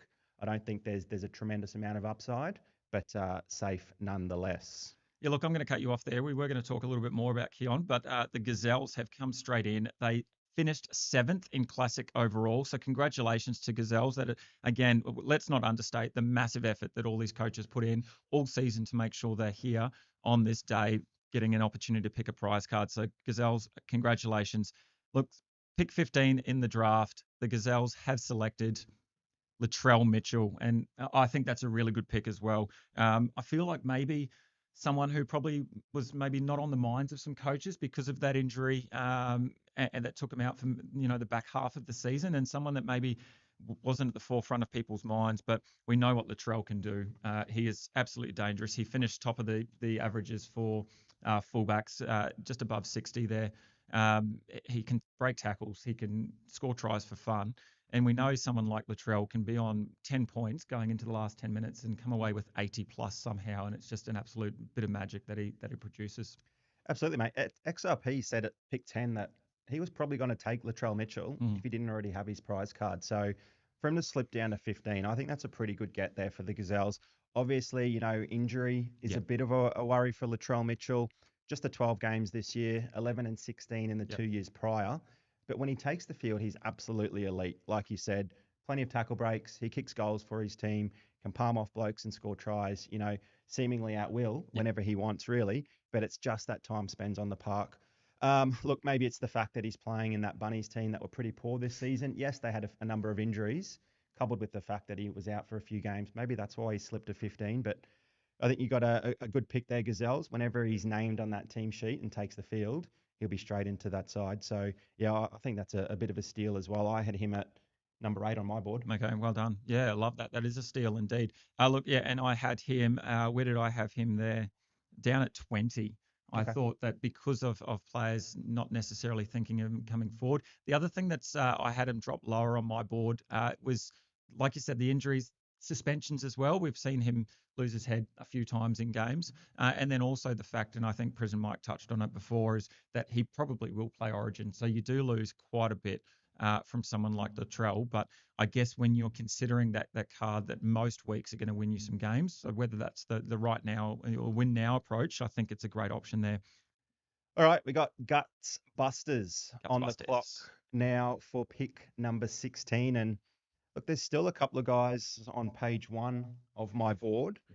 We've already mentioned a few of these names. The Hammer, James Tedesco, will he go? I think this is the time to start talking about Teddy. Definitely. I think there were heaps of coaches last year that after this season's gone through, they're probably regretting not going with Teddy in those top 20 picks. Is there a chance we see him anytime soon?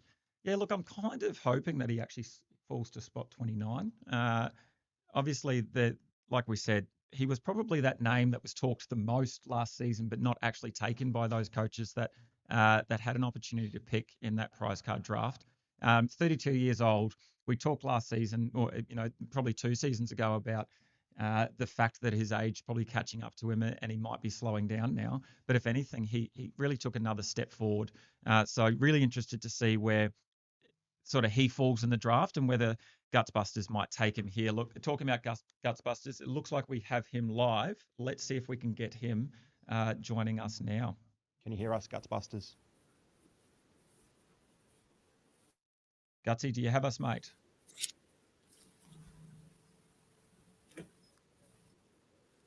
I can hear you, yeah. Beauty, Gutsy. Welcome, mate. Congratulations on the finish 9th in Challenger. It gives you the 16th pick in the draft. How are you feeling going into today?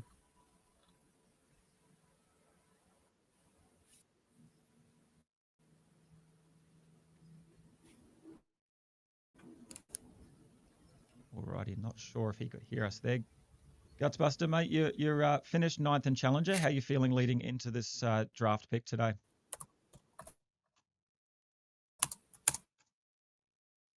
Doesn't look like he can hear us at the moment. We'll see if we can fix that. While we do that, he does have a minute 30 on the clock, and hopefully we can get his prize card pick in. As we touched on, obviously Hammer's still available. We've got a couple other players on our first page that we thought might go in that sort of top 15, top 20. Is there anyone outside that top 15 that you think might jump into the top 15 here? There are a few names, and again, they're the young blokes. Yeah. I think there's one bloke running around for the Gold Coast Titans that didn't play too many games this season. I think it's not going to be too long before we see his name come up. I'm not going to give too much more away. There's also a young gun from the Newcastle Knights. Yes. That may or may not have been mentioned in the chat once. Yes. That hasn't been mentioned. Yes, we're keeping things quiet because you still do have 2 picks up and coming. Definitely. I don't know if these 2 are going to manage to find you. No. But look, we'll see.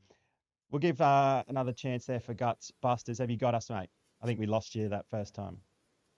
Yeah. Can you hear me? Beauty, we can. Congratulations, mate. 9th in Challenger. An unreal season from you. You've got the 16th pick. How are you feeling leading into your pick? Feeling pretty good. surprised. There's a few cards that if I would have had a top 10 pick, I definitely would have picked. But I'm quite happy with the choice that I have in mind that I'm going to make. Beautiful. Well, without any further ado, let's hear.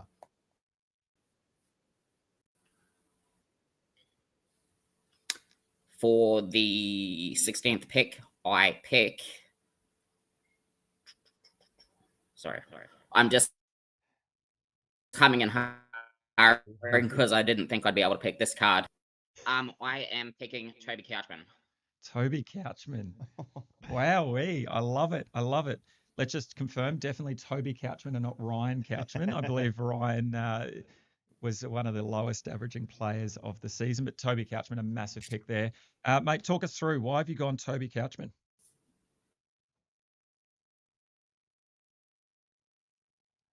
I'll jump in there for him, Dill. I think we're... I'm playing the Couchman that actually plays. Yeah, I love it. Yeah, there might be a little bit of a delay there with Guts Busters, but Toby Couchman, 22 years of age, Dill. Mm-hmm. He obviously had that shoulder injury that derailed his season partway through. And look, he was a player that everyone was scrambling to find cards for. Yeah, definitely. All right, mate, we're going to let you go. Thank you so much, Gutsbusters. Toby Couchman, a great pick. We'll talk more about him in a moment. Good luck for the upcoming 2026 season. And once again, congratulations on the 9th place Challenger finish. Massive effort. Good on you, mate.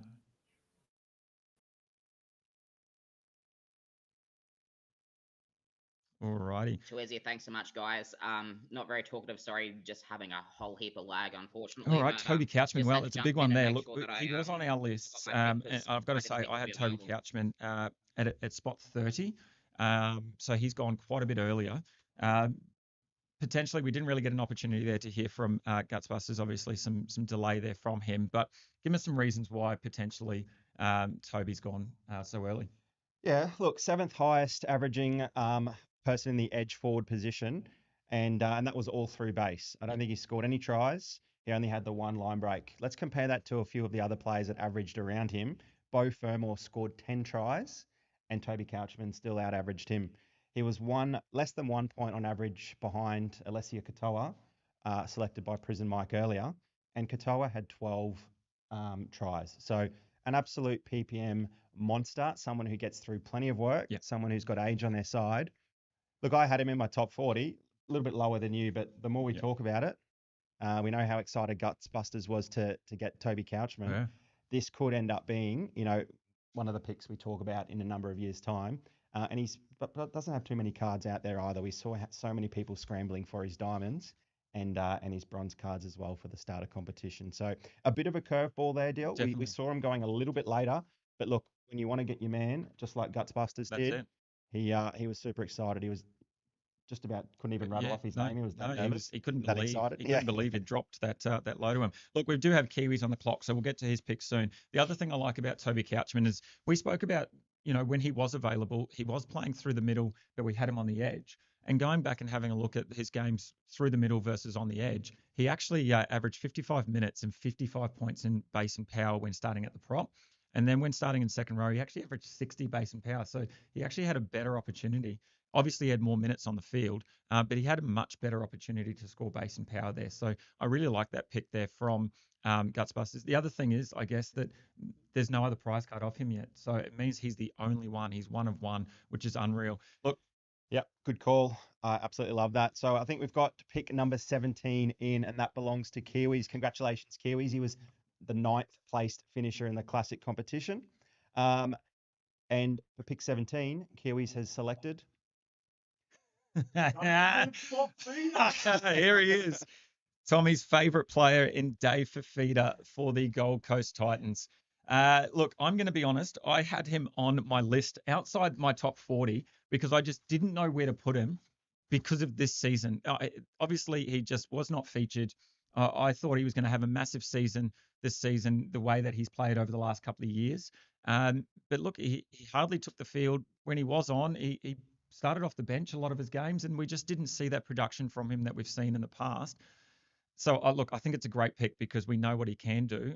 But yeah, for me, I just didn't know where to put him on my list. Let me tell you, if he was available at pick 29 or pick 33 when you were on the clock, he would have certainly been someone that would have been making you think long and hard about. Look, like you said, just the 35 points in average this season, but a lot of those games were played off the bench. I think he's going to definitely the forgotten man, and a lot of people have obviously gone past him. But just the 8 games, only 48 minutes. There's new coaching staff there at the Titans. I think there's every chance Fafita gets back to his big minute role, and he averaged 60 in the previous 2 seasons. Ignore season 2025. David Fafita is going to be back to David Fafita of old next season. Unreal. Alrighty, look, we've got the next pick in. It is the 18th pick. This is flying by the way. Look, 10th in champion. We do have Big Horse. I'm not sure if it's Corey Horsburgh or not. Obviously, a bit devastating last night, and we haven't really talked about that yet. And maybe we'll just forget about that completely. But we've got Big Horse, and his pick is in. Congratulations, Big Horse, on coming 10th in champion. And with the 18th pick in the 2025 draft, Big Horse selects KL Iro. KL Iro, the second centre off the board. And look, I had him on my list. I had him quite a bit down in 32. And I'm not sure where you had him, but he was someone that I didn't really consider would go this high. And I really like that output. I guess for me, it's recency bias, probably more so than anything. We saw him, 9-10 tries in a row, or scoring 9 in a row in the games that he played to start the season, had that horrible injury, and then came back and really hasn't exceeded expectations since, except for last night. He had a pretty good performance last night. And I think that's maybe what reminded Big Horse of just how good Kaolero could be. 9 tries in 9 matches before tearing that pec. Yeah, very underwhelming in probably 4 matches leading into last night, but a nice solid 64 there against the Raiders with a try as well. And like he's a guy that's just burst onto the scene this season. Second centre. I don't think we'll see many other centres go off the board this season. So when you want your man, you go for him, and that's exactly what Big Horse has done. And if we compare him to Herbie Farmworth as well, the other centre that was taken off the board, he actually has more attacking upside than Herbie Farmworth this season. He's averaging 15 attacking points throughout the season. Herbie was only averaging 13. So definitely an opportunity there for KL Iro to continue. Not to make you feel bad about your pick, because Herbie is a great pick. Look, we're flying through this. Kenzo, the 10th in Challenger, the 19th selection. His pick is in Kenzo. Got a big pick ahead of him. Do you want to let us know who he's got? I shall. There he is. He's gone for that man that was named in the chat earlier. He's off the board. It is Fletcher Sharp from the Newcastle Knights. Congratulations, Kenzo. Fletcher Sharp, Dill, do you think he's a bit of a steal at pick number, where's that, 19? 19, yeah, definitely. Fletcher Sharp was someone that I had much higher on my board, and someone that I guess maybe dropped so low because he really had that horrible injury earlier in the season where it was touch and go, outside of footy in general, and his life was on the line there a little bit. Look, I'm going to be honest. I'll let you in on a little secret. I actually had him 1, 2, 3, 4, 5, 6th on my board. Whew. I had him that high because he is just unreal with ball in hand. And I know that, look, we probably won't get him with the winger tag again next season, but I don't think it matters. He was just an unreal half, and things just happened around him, whether it was a try assist, whether it was a try from himself. No matter what happened, he was involved in that play. You touched on the Knights, and they don't look that great, but there's plenty of opportunity for them to improve as well. So there's the positive regression in terms of where he could go with his game. That was the big reservation for me, him being obviously a cheat code this season. We could play him as a winger, but he was obviously playing in the halves for the Knights. He probably will get that half tag next season, and that means you've got to balance him, at the likes of Cleary, Hines, Fogarty, JC. For me, that's what brought him down a little bit. But when you look at his average, he would have been third amongst fullbacks behind just Teddy and Latrell. So if he can repeat something similar to what he did for those first 12 or 15 matches this season in the halves, that's a massive pod as a prize card. And well done to Kenzo for that. Yeah, and the other thing I really like about Fletcher Sharp, even though playing in the halves, he had the 4th best try scoring average of any player. He was averaging 0.79 tries per game. The next best half is Luke Metcalf in 0.53. So a massive difference there when you've got a try scoring half and someone that just loves to offload the ball, loves to put in a little grubber through. And as we spoke about a lot throughout the season, never gives up as well. He was always that last man trying for the Knights. Now, that's a name that hasn't come up yet on stream. Luke Metcalf. Let's see if Son of Chops has considered Lukey Metcalf. For the 20th pick, Son of Chops came 11th in champion. He has gone a half. It's not Lukey Metcalf, No. but he's gone for Sammy Walker from the Sydney Roosters. Congratulations, Son of Chops, with that 20th pick, Sammy Walker. What do you reckon? I think we saw Son of Chops burst onto the game day squad scene at the start of this year, didn't we? He won, I think, maybe 2 or 3 of the comps in week 1, and he's obviously, he fell off a little bit from there, but I think debut season. Congratulations, Son of Chops. And he's obviously gone his man there for Sammy Walker. Look, I don't mind it. I think there are maybe a couple of other halves in and around I agree. that position that maybe could have gone before him, but we do have to remember that he only returned this season midway through after an ACL injury. And it's never easy to come back in that first season after the ACL injury. So you would have to expect Sammy Walker is much better next year after a full preseason. Still averaged 46.4, which is not bad at all.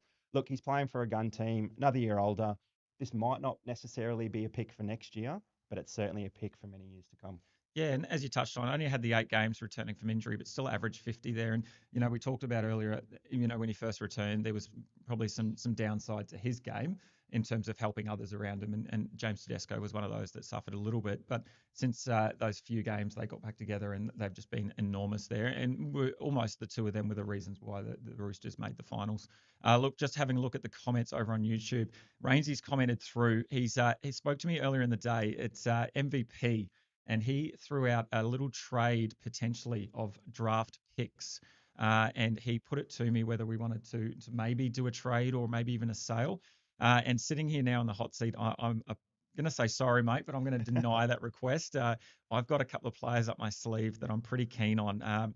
So I'm sorry, mate. I know I left it to last minute and I have outed you live on stream, but unfortunately I'm going to hold on to that pick because I think I've got a player that I'm pretty keen on. And someone we sort of spoke about as well off camera that I think is going to have a massive season. Getting closer and closer to you, Dill. There's been 20 players selected so far. Do you want to run through the 11 to 20 for everyone? Yeah, so it's at spot 11, we had Prison Mike, and he selected Ali Katoa. 12 was Nico Hines. 13, Izzy Katoa, who we thought really could have gone a lot higher. 14 was Klonga Matangi. 15, Latrell Mitchell. 16 was at Toby Couchman, who was a really good pick, I think, quite interesting. 17, David Fafita. 18, Kale Ito. 19, Fletcher Sharp. And then that man, number 20, in Sammy Walker. So congratulations to the next 10 prize card winners. Looks like no wingers and no hookers selected yet. That be right? Any reason why coaches are straying from those two positions? Yeah, I think wingers, and look, I'll be honest, I think I've got 3 wingers on my top 40 Outside list. of Fletcher Sharp, of Yeah. course. I've got 3 wingers on my list, and I think just the boom and bust aspect that we've talked about all season, that wingers, they've just got that downside of less than 20 in them, and even someone like a To'o or even a Karaz who builds a lot of their game on their base stats as well. They still have those games where they go below 20, and I just think for a prize card, you really want some more upside and probably a little bit more consistency as well. This is a card that you want to play week in, week out when you can, and I think someone like a Brian To'o, Ronnie Muatalo, they just have those down games. So for me, that's not surprising that there's no wingers. A little bit surprised that there isn't one particular hooker yet. And I'm sure the people in the comments might be able to throw through who they think the hooker is that we're going to talk about. But I'm really surprised by that particular player that hasn't come through yet. I feel like we're going to get a hooker in the next run of 10 positions. Okay, let's see how we go. See. So we've got pick 21 set to be announced. That'll be JB's squad. Congratulations, JB. Classic 11th place finisher and the 21st pick in the prize card draft. He's gone for Patrick Carrigan from the Brisbane Broncos. Interesting. Another one of those workhorse middle forwards with age on their side.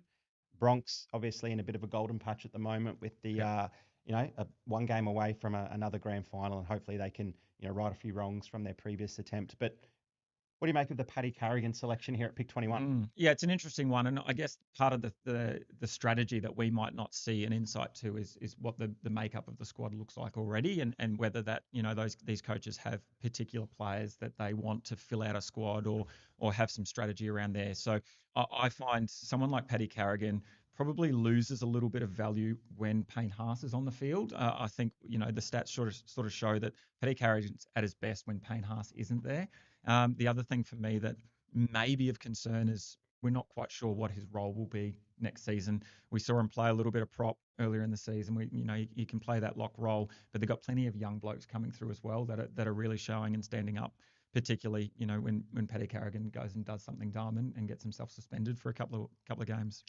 Absolutely, mate. We sort of thought he was going to be the guy that really kicked on from a fantasy perspective, but he hasn't really needed to in that Broncos pack, like you mentioned. Payne Haas, Xavier Willis, and a number of the younger blokes coming through. Ben Tolty, super impressive. The fact that Carrigan hasn't had to be on the field for 80 minutes. And even when he has, he sort of allowed a lot of the others to do the work around him and sort of just been really tidy there in the middle, making his tackles. So we haven't seen the massive scores consistently from Paddy Carrigan. So for me, I probably would have been opted for a bit more upside from a fullback or the halves position. But we've said it a few times. You want to get your man and he's available, and you go for him. JB might also be a bit of a Bronx fan, so maybe that makes things a little easier Potentially. Look, we do have 20 seconds left on the clock, but Low Expectations has come straight in with the 22nd pick. And look, Low Expectations is one of only two coaches that get 2 picks in this draft. Who's the other? Me being the other. Thank you very much. So Low Expectations is picking the 22nd pick, and that is because he came 12th in the champion competition, and his pick is in. He selected Zachy Lomax, the first winger off the board. Mate, what do you think about that? Just moments after talking about, did we put something into his brain and go, better look at what wingers are available? No, I don't think so. Look, I think Zach Lomax would have been in consideration for a number of coaches, maybe not necessarily this early, but we all expected him to have a massive fantasy season after moving to the Eels. That didn't really transpire. In fact, I think he was actually down a little bit in terms of tries and goals from what he managed to do at the Dragons. I feel like a little bit to do with that was with the loss of Mitchell Moses for most of that season. And we just saw how good the Eels were at the back end of the season with Moses. Despite being out of finals contention, they were a much better outfit. Zachy Lomax was scoring much better, kicking more goals. So I think next season that selection there is going to be a big differential there because, like you said, I don't think we're going to see too many wingers being selected for prize cards. So definitely some positive regression on the cards for next season. Yep, and we've got the next pick. We've got the next pick in. They are coming through audio only. I believe it is Equipped. Tyler, who is in the YouTube channel as well. Equipped, do you have us, mate? Yeah, lads, can you hear me? Yeah, we can. We can hear you loud and clear. Congratulations, mate. Came 13th in Challenger. A massive season. I believe you started GDS at the start of this year. Is that right? Yeah, that's correct. So it was pretty slim pickings to start off with, but we got there in the end of the year. And what got you into Game Day Squad, mate? Played a bit of fantasy for the last couple of years, and then I was listening to a podcast, and I can't actually remember what podcast it was, but they brought it up, and then I downloaded it, forgot about it, and then my mate Jax, he sort of brought it up too, and then we, just thought we'd give it a shot. A testament to all the new coaches that you can have success in a very short period of time after signing up and getting a prize card selection at pick number 23 for a first-year player. And I believe is exciting. Look, not to put words in Equip's mouth, but I believe that it was our podcast, the Fantasy Bros podcast over on Spotify that he was listening to. I think it was. I think it actually was. So how good is that? Don't forget. I was on the ride-on lawnmower mowing the lawns, and I was giving it a listen, and it tickled my fancy. So unreal. All righty, mate. You do have the pick 23 in the prize card draft. Who are you selecting and why? Yeah, I think I'm going to go a bit out of the box here. There was a few under the radar ones that I was aiming for, but I think I'm going to go with Nafahu White. Lovely. I love it. I was really hoping that you weren't going to take one of the players that I had that was going under the radar, so that's good news. Naf White, mate, he's had an unreal season for the Roosters. Obviously, he found some form through the middle part of the season. Can you talk through why you've gone Naf White? Oh, he's just young and his form's just getting better and better. And he said at the start of the year that playing for the Kiwis just unlocked him. So I'm hoping he just stays with that consistency and has some good years in coming, I guess. Also, the fact that I don't think he's got any all-star cards and stuff like that, so I'm not really competing against those either. Yeah, that's great strategy. Also, is it the fact that look, he's obviously not. Yeah, look, so he's not going to be playing Origin. He's very young, and the fact that you are a Kiwis fan, is that a big reason why you wanted to select him? Yeah, and it looks like Victor the Inflictor might be going as well, so it might open up some minutes for him. Yeah, definitely. And the safety aspect is appealing to you rather than the upside in a number of other high up scoring positions? Yeah, there was like KPP that I was looking at, and even AD, as I'm a Tigers fan. Still a few young guns out there for sure, but yeah, I think I'll be locking in with Nafahu. Yeah, love it. Unreal work. Thank you so much for joining us, mates. Again, thank you. congratulations on the 23rd pick, coming 13th in Challenger. And like Stewie said, a massive effort considering you started at the beginning of the year. Well done, mate. Look forward to playing more. Cheers, lads. With you. Have a good one. On you, mate. Catch up. Mates.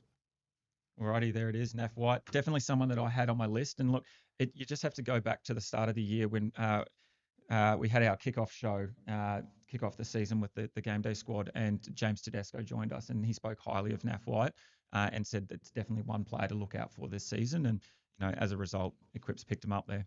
And I think you also mentioned to look out for one other back. Can you remember who that was? Nah, can we say it? Are we allowed to? Oh, I don't think anyone's really going to select him. No, probably not. But no, it was Robert Toyer. Yeah. Robert Toyer, Teddy mentioned, and I don't think he'll be selected in the prize card draft this year, but it won't be too long until there's going to be a prize card of Robbie Toyer floating around. Definitely. Alrighty, and we're jumping straight into the next pick. It is the 24th pick in the prize card draft, 14th in champion, Stylebenders. We've seen his name around quite a lot. He's had plenty of success there. So do you want to kick us off with the 24th pick? Let's see who Stylebenders is going with, and he has selected Aaron Clark. There's a run of really consistent middle forwards who are really safe, provide a really stable floor, don't provide too much upside in terms of that attack, although we did see Aaron Clark pump out 100, 2 weeks back? Yes. Dill, this is a little bit interesting for me, this run of consistent middle forwards. I would have thought a lot of coaches in these middling picks would have been going for those high upside young guns. In saying that, Aaron Clark still was on my list as a player who was very reliable. But why are coaches opting for this stability over high upside? Yeah, I guess, like you said, that safety potentially and that consistency, knowing that you're going to get those 50 to 60 points from someone like Aaron Clark, and then having the prize card above, going that 1.4 multiplier is obviously going to make a massive difference. Look, what it does do, it does bode well for me. I'm still about 5 picks away, and there's quite a few players on my list that that are still available, and I'm really considering somebody that I thought was going to go much earlier. So yeah, it really helps me out. Well, it looks like the next pick is in. Let's see if that dream of yours will stay alive for another pick. We've got B-Town Magic about to make the 25th selection. B-Town Magic finished 14th in the Challenger competition. And you can hold your breath, Dill. Let's see who B-Town Magic has selected. Lukey Metcalf. Was that who you that was one player that I was kind of hoping. It was one of two? Yeah. It was one of two that I was hoping was going to make it down. B-Town Magic steals one with a few picks to go. Lukey Metcalf. He had an unreal season, unfortunately cut short with that injury. And look, I touched on it a few times. Probably one of the reasons why the Warriors were playing so well was through Luke Metcalf. The question marks I had on my list was, is he injury prone? We saw 2 seasons ago he had that horrible broken leg, and his season cut short. And then this year, he had another injury affected season. It's a tough tag to shake, particularly with someone with those sorts of injuries. But look, the ACL was just was devastating for him and all Warriors fans. Look, they were flying for 15 games before that injury occurred. And he finishes the 5th best half in terms of averages for the 2025 season. But it was just what he was able to do for everyone around him. and he was making line breaks, Yeah. scoring tries, kicking goals. That's why I had him in my top 15, actually. Yeah. He might not, come out firing on his return from that ACL, but it won't take him too long to hit those straps. And he's only 26 years of age. There's still plenty of years for him to be one of those elite game day squad halves. And he was already elite, really for this season, averaging 55 when he did play throughout the season. He had that goal kicking and the attacking upside. So I think he's definitely in that elite group of halves. It's probably just not someone you necessarily think of when you think of fantasy upside. So I think that's a really great pick there from B-Town. And look, I'm a bit upset, and might have to throw it over to you for a little bit to try and reorganise my thoughts, because my pick is coming up and I'm getting a little bit nervous. You're not far away, mate. You're at pick 29. We've got Tash at pick 26. I think Tash was someone who made a very interesting pick in the Oz Cricket prize card draft. Is that right? Yes. Is my memory I serving me? think that's correct. Can't remember exactly who it was, but let's see if Tash is going to throw out another curveball here. So with pick 26, Tash finished 15th in the Challenger competition, and Tash has selected our man, James Tedesco. Yes. Someone had to do it. Yeah. And Tash has done it. Look, I think 20 coaches, or maybe not all 20 coaches, but maybe 10 coaches last season who had a prize card selection probably have been kicking themselves for not picking Teddy last year. All the chat was about how old he was and that he couldn't continue. He's already on a downward trend with his averages. And yeah, that might have been the case. But look, he had an outstanding year. He was, probably a top 8 pick last year, and you wouldn't have batted an eyelid based on how well he went this year. He was outstanding, and not just for a couple of games. He was outstanding all season long. I think he finished as the highest averaging fullback, and in one of the top 10 averaging for the entire season. And he just looked like he got even better this year, despite a bit of a downtrend. And he still played really, really well with Sammy Walker back. We thought maybe, given the halves in Sandon Smith, Hugo Savala, those sorts of guys, that Teddy had a bigger responsibility. But even with Sammy Walker back there, he was still outstanding. Do you think this is a really good pick from Tash? Yeah, I think so. And it was someone that I was definitely considering at 29. Look, you can't really pass up somebody that has broken 158 tackles in a season. That is absolutely ridiculous. Can his body continue doing that? Look, when we spoke to him earlier in the season, he talked through his extensive rehab strategy, I guess you'd call it, that he does at home away from the Roosters. And I think maybe that's the key to his longevity. He talked quite at length about the things that he does to make sure that he gets his body right for the game. And maybe that's why the 32-year-old can just continue on fire like he is. So, yeah, I think it's a really good pick there from Tash. Probably a bit of a win now pick from Tash. How many seasons do we see Teddy firing for, do you think? Yeah. 2, 3? 2. Yeah, maybe 2 or 3. And you'd be pretty happy, at the back end of that 2 or 3, especially if you can get a young bloke next year because you've put yourself in a really good position.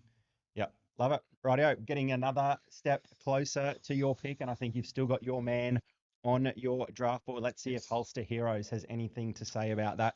Holster Heroes finished 16th in Champion. He's got the 27th pick in today's prize card draft. Let's see who he's gone for.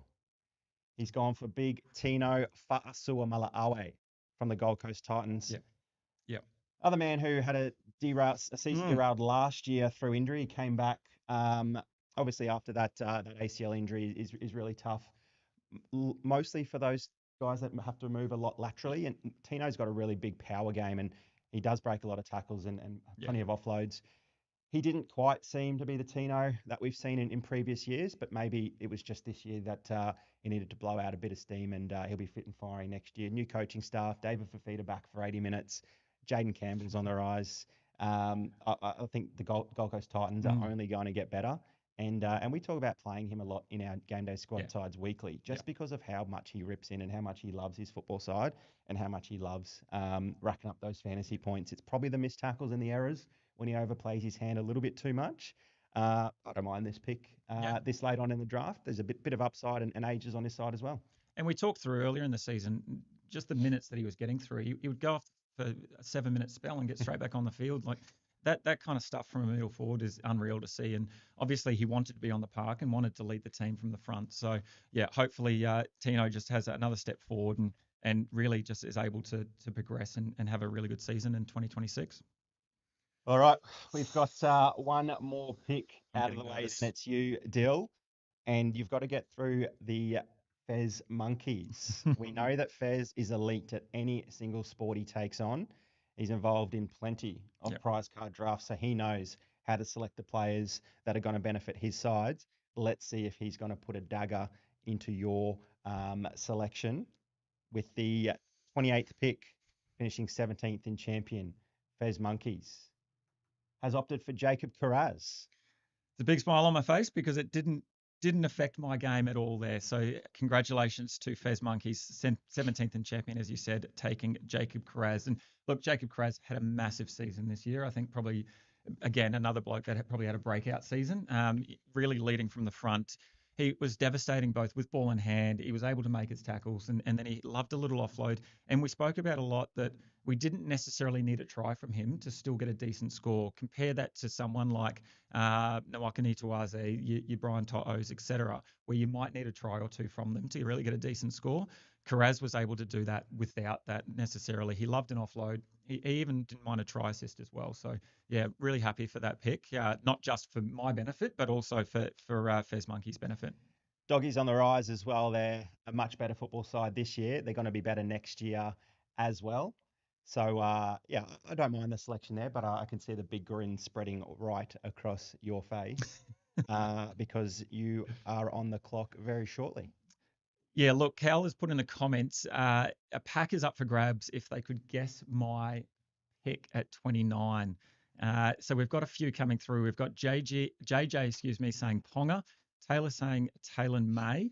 My pick is up now, by the way. I'm a minute 20 on the clock, and that's why I'm padding a little bit. So I'm going to throw it over to you to go through the rest of those comments while I make my final decision. Yeah, so get those comments in nice and quick if you can pick who Dill's going to take here at pick 29 while he scans that list for one final time and decides who he's going to claim. Don't forget he's still got another pick coming up a little bit later. So get your predictions in. We've got Gordon Chankam Tong, who is one of the big fallers. We can see his name still scrolling across the screen there. Melissa has a really interesting selection. I think there's every chance that Dill might look in that direction. Keanu Kinney has been mentioned by MVP as well. Yep. Look, okay. Sif Kanga has yelled out Lecker's name. So this is really tough for me. I've got two names in my head, and I've got the two picks, and don't say them both. I'm definitely not going to say them both. And the question marks I have over my pick here is, do I pick the player that I think is going to go between my two picks and just play that safe option, or do I go the player that I really want, that I'm really concerned about might not make it to me? Like, I'm all over the place here. I don't know if you're asking for advice. Yeah, but, always. Look, since pick 5, I've just been able to put my feet up and just enjoy the all of the middle forwards being taken and all of those players with high upside remaining on the board. Look, if I was you, I'd probably look in the direction of some of those upside players, but the trend has been middle forwards. It's been consistency. Yeah, well, I'm not going to go with the trend of middle forward. I don't know. No, okay, let's go. Let's do it. All right. With the 29th pick. It's not like you've had an hour and a half to think about it. The 29th pick. And look, this is not just because his name's come up a couple of times in the comment. I've had this bloke up my sleeve quite a bit. And in my conversations with people on Discord, I purposely haven't thrown his name out. But, a couple of people, they must have been reading my mind, that I am going to select a bloke that is playing in the edge forwards. He's had 12 tries this season, equal best with Eli Katoa. He has played every game, and when he has started in the second row, he's averaged 71 minutes on the field. Also averaged 50 in base and power. It is that man from the New Zealand Warriors, Leka Halasima. Leka the Wrecker. And a big shout out to Leka. I'm sure he's watching if he's got some time available. It's his birthday today, Dill. It is. 20 years old today. He was playing this season, 24 games as a 19-year-old. Unreal. Incredible to think about just how damaging he was and how good he can be in the future. I think we had Melissa mention Leka Halasima's name first. Sif Kanga got in there a little bit later with Leka as well. But I think Mel must have read your mind there. You're a Warriors fan. Yeah. Did you have it?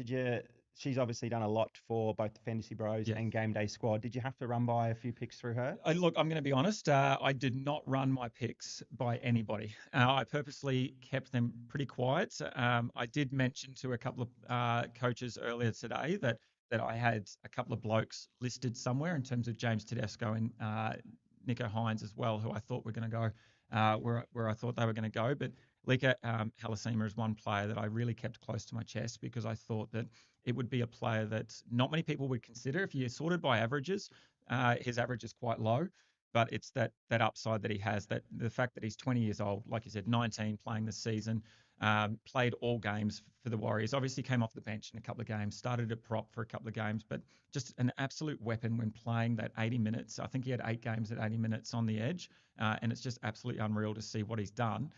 You go back to that Knights game where he ran, 40 odd meters to win the game.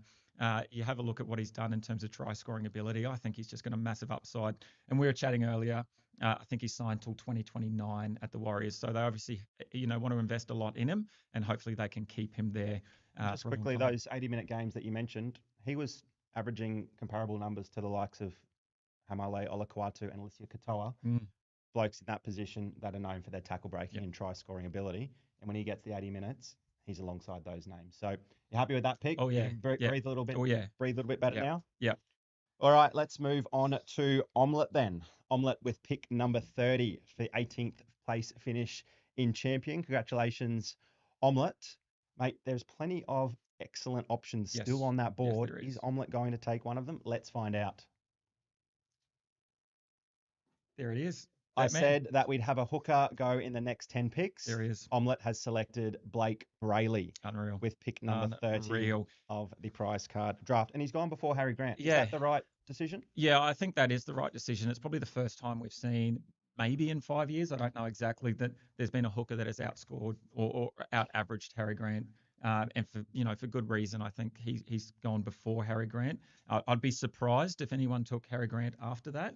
I think Blake Brayley has just been absolutely unreal, and it's been one of those blokes that you can rely on each week to score your 50 plus and then have that upside.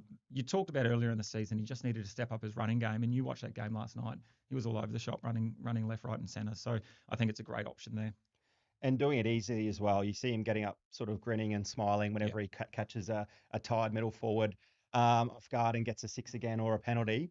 And he's having a lot of fun and plenty of confidence. And obviously the Sharkies are doing really well on the back of that. Look, out-averaged Harry Grant, the only hooker to go above 50, super reliable. And that prize card is now going to act as a huge sort of salary pod for a lot of coaches who might only opt for a bronze in that position. I think you and I were even looking to put plenty of salary into Blake Brayley at times where options were limited. So I'm surprised it took 30 picks to find a hooker and to find Blake Brayley, but we got there in the end. I don't think he was the next player you were targeting, which means with your second pick, still got 2 more players between you and pick 33. We'll give you a bit of a break to have a think and we'll run through. Before we do, mate, we've obviously got 20 odd minutes before the second semi-final kicks off. That is the Bulldogs up against the Penrith Panthers, and just a couple of late changes if you aren't there. Usually I post them over on Discord, so haven't had an opportunity. Sorry. Reid Marnie gets a start there at hooker, so Hayward moves back to the bench. So big news there. Tupanua also starts a prop with Curran going back to the bench. And then Summerton is out for the Penrith Panthers with Kenny making his way into the hooker role. So that just shows probably the Penrith Panthers are full strength for the first time this season, I reckon. Just pretty scary for the Bulldogs. And also for who are they going to be playing? The Brisbane Broncos. Next weekend. Have you got a prediction for this afternoon, mate? I think the Panthers will get it done pretty easy, I think. And hopefully that's the case for my son. He might be a bit upset if the Panthers lose. All right, we got 5 picks to get through, so we should finish just about on time for the kickoff of that game. Let's run through picks 21 through 30. We had Paddy Carrigan at pick 21, Zach Lomax went at 22, Nafahu White 23, Aaron Clark 24, Lukey Metcalf for back-to-back Warriors at pick 25. Yep. We then had the face of game day squad, James Tedesco. He had to go somewhere. He was picked at selection number 26. Big Tino, pick 27, Jacob Carraz 28. You had pick 29. You went Laka Halasima, the birthday boy. And then we just had Blake Brayley at selection number 30. Mate, we've got a couple of comments coming through as well through that list there. Mel replying and saying her and I didn't even talk about the draft except for the fact that she was pumped for it. And then Cal also mentioning he wants to know who my other guy is. And hopefully that's only a couple of picks away and he'll be able to find out. I'll be really upset if the next coach in lines with Ezra takes that pick. And look, lines with Ezra is one of the coaches that won a competition outside of the main three there. He won starter and gets the pick. So he's the only starter player to win starter and be able to have a pick. So without further ado, the spot 31 in the draft, it goes to Keanu Kinney. It just had to, didn't it? Yeah, had to. And look, I'm going to be honest, that was not a player that I was going to select if he fell to me in 33. So Okay. I actually thought he might go before then. So I actually had a line crossed through him, Keanu Kinney. Massive upside, absolutely huge upside for this young bloke. You thought he was going to go quite a bit earlier. Talk us through why you had him at spot 15. Yeah, I had him at spot 15. Look, you had to scroll down a long, long way to find him in the averages with just 26.68. But look, there's a number of reasons for that. He only played 2 games at the start of the season. Before that, that really bad neck injury. And there was a lot of question marks about his future and whether he was going to see any time on the footy field this year. He did get back. He played a game or 2 in the Queensland Cup, and then he played 3 games to finish the season off the bench. And as a result, limited minutes, scores way down, and therefore his average considerably down. So coaches who didn't sort of remember how dominant he was the season prior, probably going to look past him. And in 2024, he had an average of just over 50. I see him as a bit of a younger, more dynamic Dylan Edwards, someone who runs the footy, 24 runs a game, can run for 200 metres, can break plenty of tackles. And we've spoken about a few Titans players today and said how much upside they have moving into next year. Jaden Campbell, David Fafita, Tino Fa'asuamaleaui, a new coach, pick 15, Keanu Kinney. Yeah. I think that's a great selection there, and congratulations, Lines of Ezra. Well done. Absolutely. Look, and on top of that, we've got to consider that Kieran Foran's no longer at the club. He's retired as well, so it means that there's going to be a bit of a shake-up there. So I'd say that the thing that I disliked at the end of the season was the way that Kinney was used off the bench, playing limited minutes, and you really didn't see that explosiveness. He didn't really get an opportunity to because the Titans were already gone in the game. So, yeah, I'm really looking forward to how they use him, and hopefully he does sew up that fullback role there. Or even if he comes on through the middle, I still think there's some great upside there as well with his late footwork, his heaps of speed. So, yeah, really looking forward to how he's going to perform next season. Just got 3 gun fullbacks there. That's right. JC's playing in the halves. Brimson played a lot of fullback, can play in the centre. Yeah. Keanu Kinney, they need all 3 of them on the park to do well. Probably just means Brimson has to shift back out there into the 6 or into the centres. Yeah, and look, the next pick in the prize card draft is pick 32, and this is the number 1 contender winner for the season. Now, the contender competition was a new one this season by Game Day Squad, and I think it's an unreal addition. It gives plenty of opportunities for those brand new coaches. Do you want to quickly talk through the contender competition and how it compares to the other ones? Yeah, it actually meant that coaches playing in the traditional champion and challenger, where there's a lot more salary, a lot more diamonds being rolled out, sort of weren't eligible to play in that contender competition to sort of make some even and some fairer playing fields for a lot of our newer coaches. And there were still some decisions around salary that had to be made. So it wasn't an easy competition, but it did allow some of our newer players to have a lot more opportunity for success. And obviously, Donko's has come in well in that competition. Yeah, and Donko's really just fired up in the last sort of 3 or 4 rounds. I know that one of our mates from a Aussie rules side of the competition in Ganners was doing quite well and was in spot 1 at one point. But yeah, Donko's just storms home and ended up taking it out. And with the 32nd pick in the prize card draft, Donko's selects Scotty Drinkwater. There he is. I've had written down in my notes the forgotten fullback. And I think that's probably fair to say. Scotty Drinkwater, maybe in any other era, would be the number 1 New South Wales fullback. But unfortunately, there are plenty of blokes around him that are having some absolute success. But Scott Drinkwater, he is an absolute weapon. The most try assists of anyone this season. And that wasn't the first time either. He's had the top try assist stat for 2 of the previous 3 seasons as well. Scotty Dreamwater, as he was coined on the Fantasy Bros live Rugby League show. I had him in my top 20 as well, with a number of other fullbacks that still haven't gone off the board, which is super surprising. But like you mentioned, he probably would be that Blues fullback in any other era. But that's what makes him so dominant in this competition, that he becomes the elite fullback during the Origin period. That's All of those players are playing the Queensland New South Wales series, and this is when he shines, and that's when he goes on an absolute tear. He kicks goals for his club, and that's when you want to have his card and get as much salary out there on the field as you can. All of the big guns are out during those weeks. They don't back up, but that's when he takes advantage of some weaker defenses as well, who don't have players available due to the rep duties. So not just a season-long player, but he really finds his groove during that 8-week period through the middle of the season. And on top of his try assist ability, he's also scored 11 goals as tries himself and kicked 70 goals. So he's got plenty of upside there too. Look, what that means is we're now at pick 33. That is the GDS Cup winner. So the GDS Cup winner, it was me. Oh, that's right. Oh, it was me. So you can see the GDS Cup there. Massive competition to start the season. An unreal knockout competition tournament, elimination style, week in, week out, prizes galore. And it came down to Fire Breathers and I took it out thanks to, I want to say that man, Harry Hayes. Do I then just have to pick him? Is that the responsibility, the GDS Cup winner? I think so, but I'm just hearing. No, you do get to make your own selection. Thank you. Thanks, but, Cal. yeah, congratulations, mate. I know I've said it plenty of times, but that's an incredible. You beat every other coach available in Game Day Squad and won that competition. And we actually had a colleague, a workmate, who recently joined us as a fantasy bro. He made it all the way through to the top 8, I think it was, and it was his first season. It just showed you can get the right players, the right bronze versions of them. You can go a long, long way in that competition. That's right. And it got a lot of other people really invested, really interested and engaged in Game Day Squad just because of that competition. I only got eliminated in round 1 of that and round 2 of the Classic Cup. So I don't have a lot of good things to say about it, but I've heard a lot of positive things from many other coaches.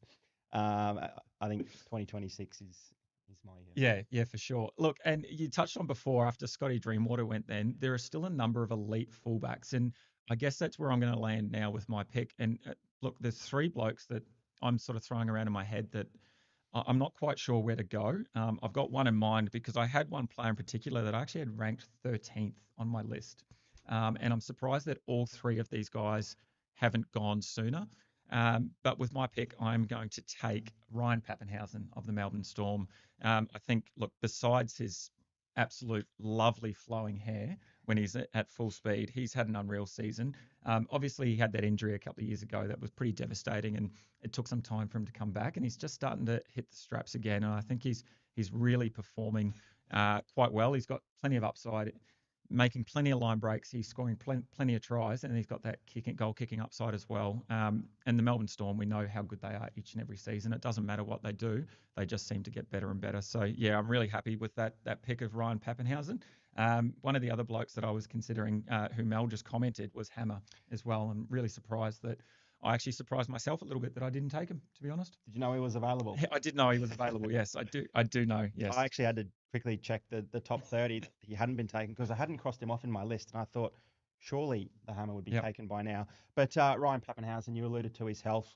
Got through 19 games this season. In the previous 2 seasons, only played 19 games combined. So that's definitely positive in terms of his output and outlook for the years to come. Melbourne Storm are going to go a long, long way in this year's premiership, and they're going to do the exact same thing next season as well. He still averaged just a tick under 52. It didn't really look like he dominated many games other than, round 1 when the Storm came out flying, and I think he had an absolute massive 70 or an 80-point score. But that average of 52 without, really dominating or being as elite, a lot of players around him were out for long periods of time with Jerome Hughes' injury. When the Storm have all of their players on deck, that's when blokes like Ryan Pappenhausen really shine. But 52-point average this season, you can't bat an eye out. Look, as someone that is batting an eye at it is JJ in our comments. He's really roasting me. Pappy, wow, wasn't on my list at all. Draft is probably the only place Pappy will be available. Mate, tell me how you really feel about my pick there in spot 33. So just quickly, next pick is highest average. I want you two to guess who the next highest averaging player is that this person is taken, and get the comments too as well. Okay, all right. So Tom, I don't know if you heard that through our mics. Tom has just let us know the next pick is the highest averaging player remaining. Correct. The highest averaging player remaining. So we would like you in the comments to put through who you think it is. The highest averaging player. We'll give you 90 seconds to get your comments in. So this is an auto pick, I presume? So the next pick is by Guardy as well. Guard Dogs, who won the Classic Cup, which is the alternative to the GDS Cup. So that was the classic side. And Guardy, I think we coined the king of the pods. I think the reason that he won, he left Stags in 1 week, forgot to change him out, and ended up getting a bucket full of points by Stags. So this could be a great pod for him, Definitely. given that they're the highest averaging player still on the board. I'm going to let a few guesses come in here. We've got Rainsy going with Fogarty. Yeah. Is it the Hammer? A Hammer averaged a tick under 56. There's someone still available, I presume, who averaged above 56 then. Yeah, I don't know. Yeah, maybe Fogarty. Fogarty was around. Some comments coming through about Gordon Chan. I got Fogarty at Fogarty at a point above the Hammer. Jamal Fogarty might be the pick. So who got that through there? Rainsy might have picked Fogarty. Fanua Blake, JJ put up Fanua Blake. I'm not listening to anything JJ says anymore because he absolutely rinsed me. So let's see. Let's find out. We've got a couple of more comments coming through. Well, Taylor May could be a late shout. Taylor May's not given bad. He didn't play too many games at the end of the season, but was red hot. He was elite in about 4 of 6 games, scoring tries. All right. Do you want to lock in your answer? Who do you think? Well, I know it's definitely not Hammer. I actually will go Taylor May now. Okay. I'm going to stick with Jamal Fogarty. And with the pick, it is in. Guardy selects that man, Jamal Fogarty. Mate, how do you feel about that? Last night obviously didn't go to plan. Jamal Fogarty, bit of an older, head and shoulders. What do you reckon about Jamal Fogarty? Yeah, moves to Manly next season. Yep. So, look, I'm disappointed with a lot of the Raiders over the last 2 weeks. I'm very happy that they won the minor premiership. Yes. They probably exceeded a lot of expectations, myself included. A lot of pundits sort of had them bottom 4, wooden spoon, certainly bottom 8. So, look, I can't be too critical of them. It was just really disappointing how well they performed for the full season, last 2 games. Look, honestly, it was Jamal Fogarty's probably game management for the last 15 minutes there against the Broncos that I found really disappointing. And he didn't really right many of those wrongs last night either. Yeah, he didn't really take the lead there with Ethan Strange out. I expected a really dominant game from him with the ball in his hands just about every second touch. He was still good. He was impressive. He moved the ball both sides of the field. He just didn't have that game that I expected from someone of his caliber and someone who had been playing such good footy in the months prior. Look, still averaged 56.96 for the season. He's going to play a similar role at Manly next year. He is that older head. He's got some really good footballers around him in Brooksy, in Joey Walsh as well. So I think he's going to have a really similar game, plenty of kicking meters, plenty of goal kick attempts as well. And if he can get some combinations with Hopewade, with Turbo, he's still going to score plenty of points. Probably won't have a long season ahead of him, but still, very thankful for what he did for the Raiders. But now he's off to Manly. Good luck. Look, and Guardy's just put it through a comment on YouTube. Fogg's going to a new level at Manly. So that's great to hear. Maybe potentially it's a bit of a strategy there for Guardy that he's going to play Fogs in the... Leave it up to the fantasy gods. Leave it up to the fantasy gods, but also potentially going back-to-back in the Classic Cup. You know, a win-now mentality. 1 more season from Fogarty. It doesn't sound too bad, really. The other thing I really like is I had a look back at his previous seasons. In terms of GDS scoring, he's actually increased his average over the last 3 years. So he's gotten better with age. 46 into 55, into 50 or almost 57 this year. So a definitely increase in average, and potentially another season we could see up to 60 GDS points from Fogarty, and maybe that 1,000 meters kicking in a game. Maybe we could see that as well. It'll happen. It'll happen one time. Like a fine glass of milk.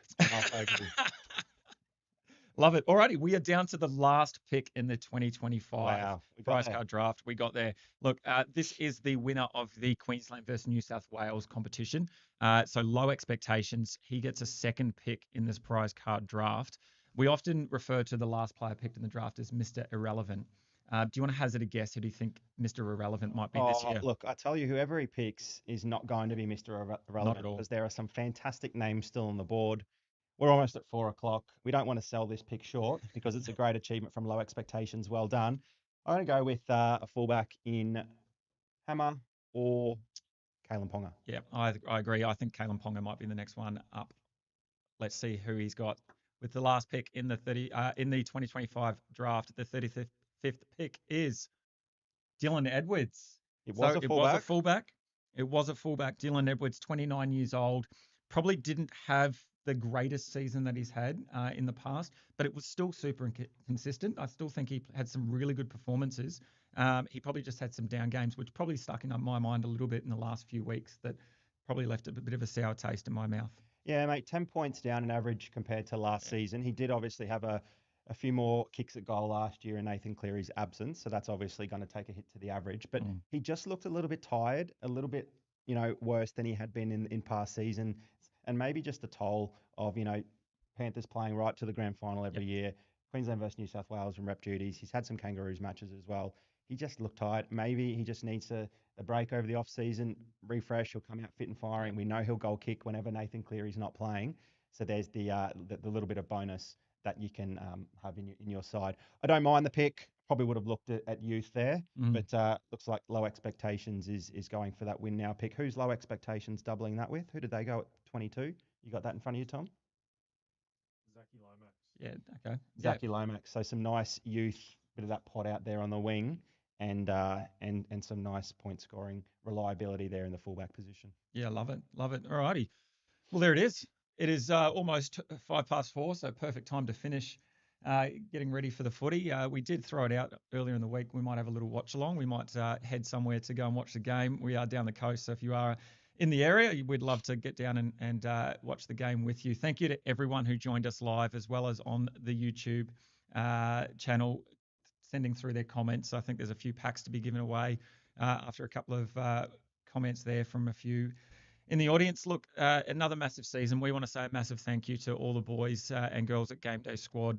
Obviously, we wouldn't be here without them. We've had a massive show each and every week, and we've loved everything we've done. We've had some success, and we've been able to share that success with a lot of people in the community. Yeah, absolutely loved this year. It's only getting bigger and better, isn't it? So if you've got some mates that are keen to get involved in some fantasy, get them signed up to Game Day Squad as quickly as you can. And good luck to everyone who won a prize card this season. Hopefully there are a few of you who now have that little bit of extra motivation to work towards getting your very own prize card in 12 months' time. Thank you very much to the Game Day Squad family. It's been a blast. Yes. Happy with your picks today, Dill? Mate, I'm absolutely stoked with my couple of picks. I'm really happy. I still can't believe that a couple of blokes didn't get off the board there either. In someone like Tommy Turbo, Kalen Ponga, those kind of players that I thought, even Jerome Hughes, I thought might be somewhere on that list. And you had a couple of blokes up your sleeve as well, that young boys coming through. So, look, there's plenty of opportunity next year to secure one of those young guys and have a massive season. So, yeah, keep an eye out for everything Game Day Squad. Keep an eye out for everything Fantasy Bros as well. We've got plenty up our sleeve over the next few weeks and into the off season. Obviously, a few things happening as well, leading into the next big sport that Game Day are putting out in the Oz cricket season, which is heading, I think, the start of December. It'll be kicking off, so we'll get some content out soon. Thanks for those that joined us in the chat. Thanks for those that came on stream as well. I think best guest, probably Prison Mike.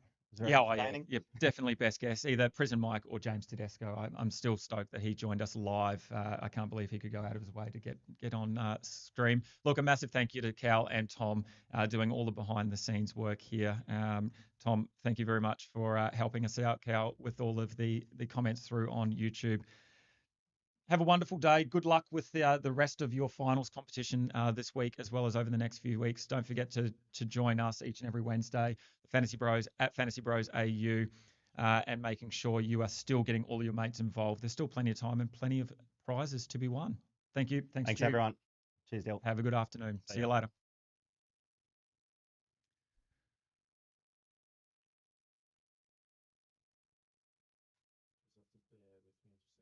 That's all right.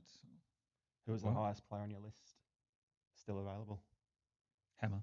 Yeah. Definitely Hammer. Yep. That was awesome, boys. Well done.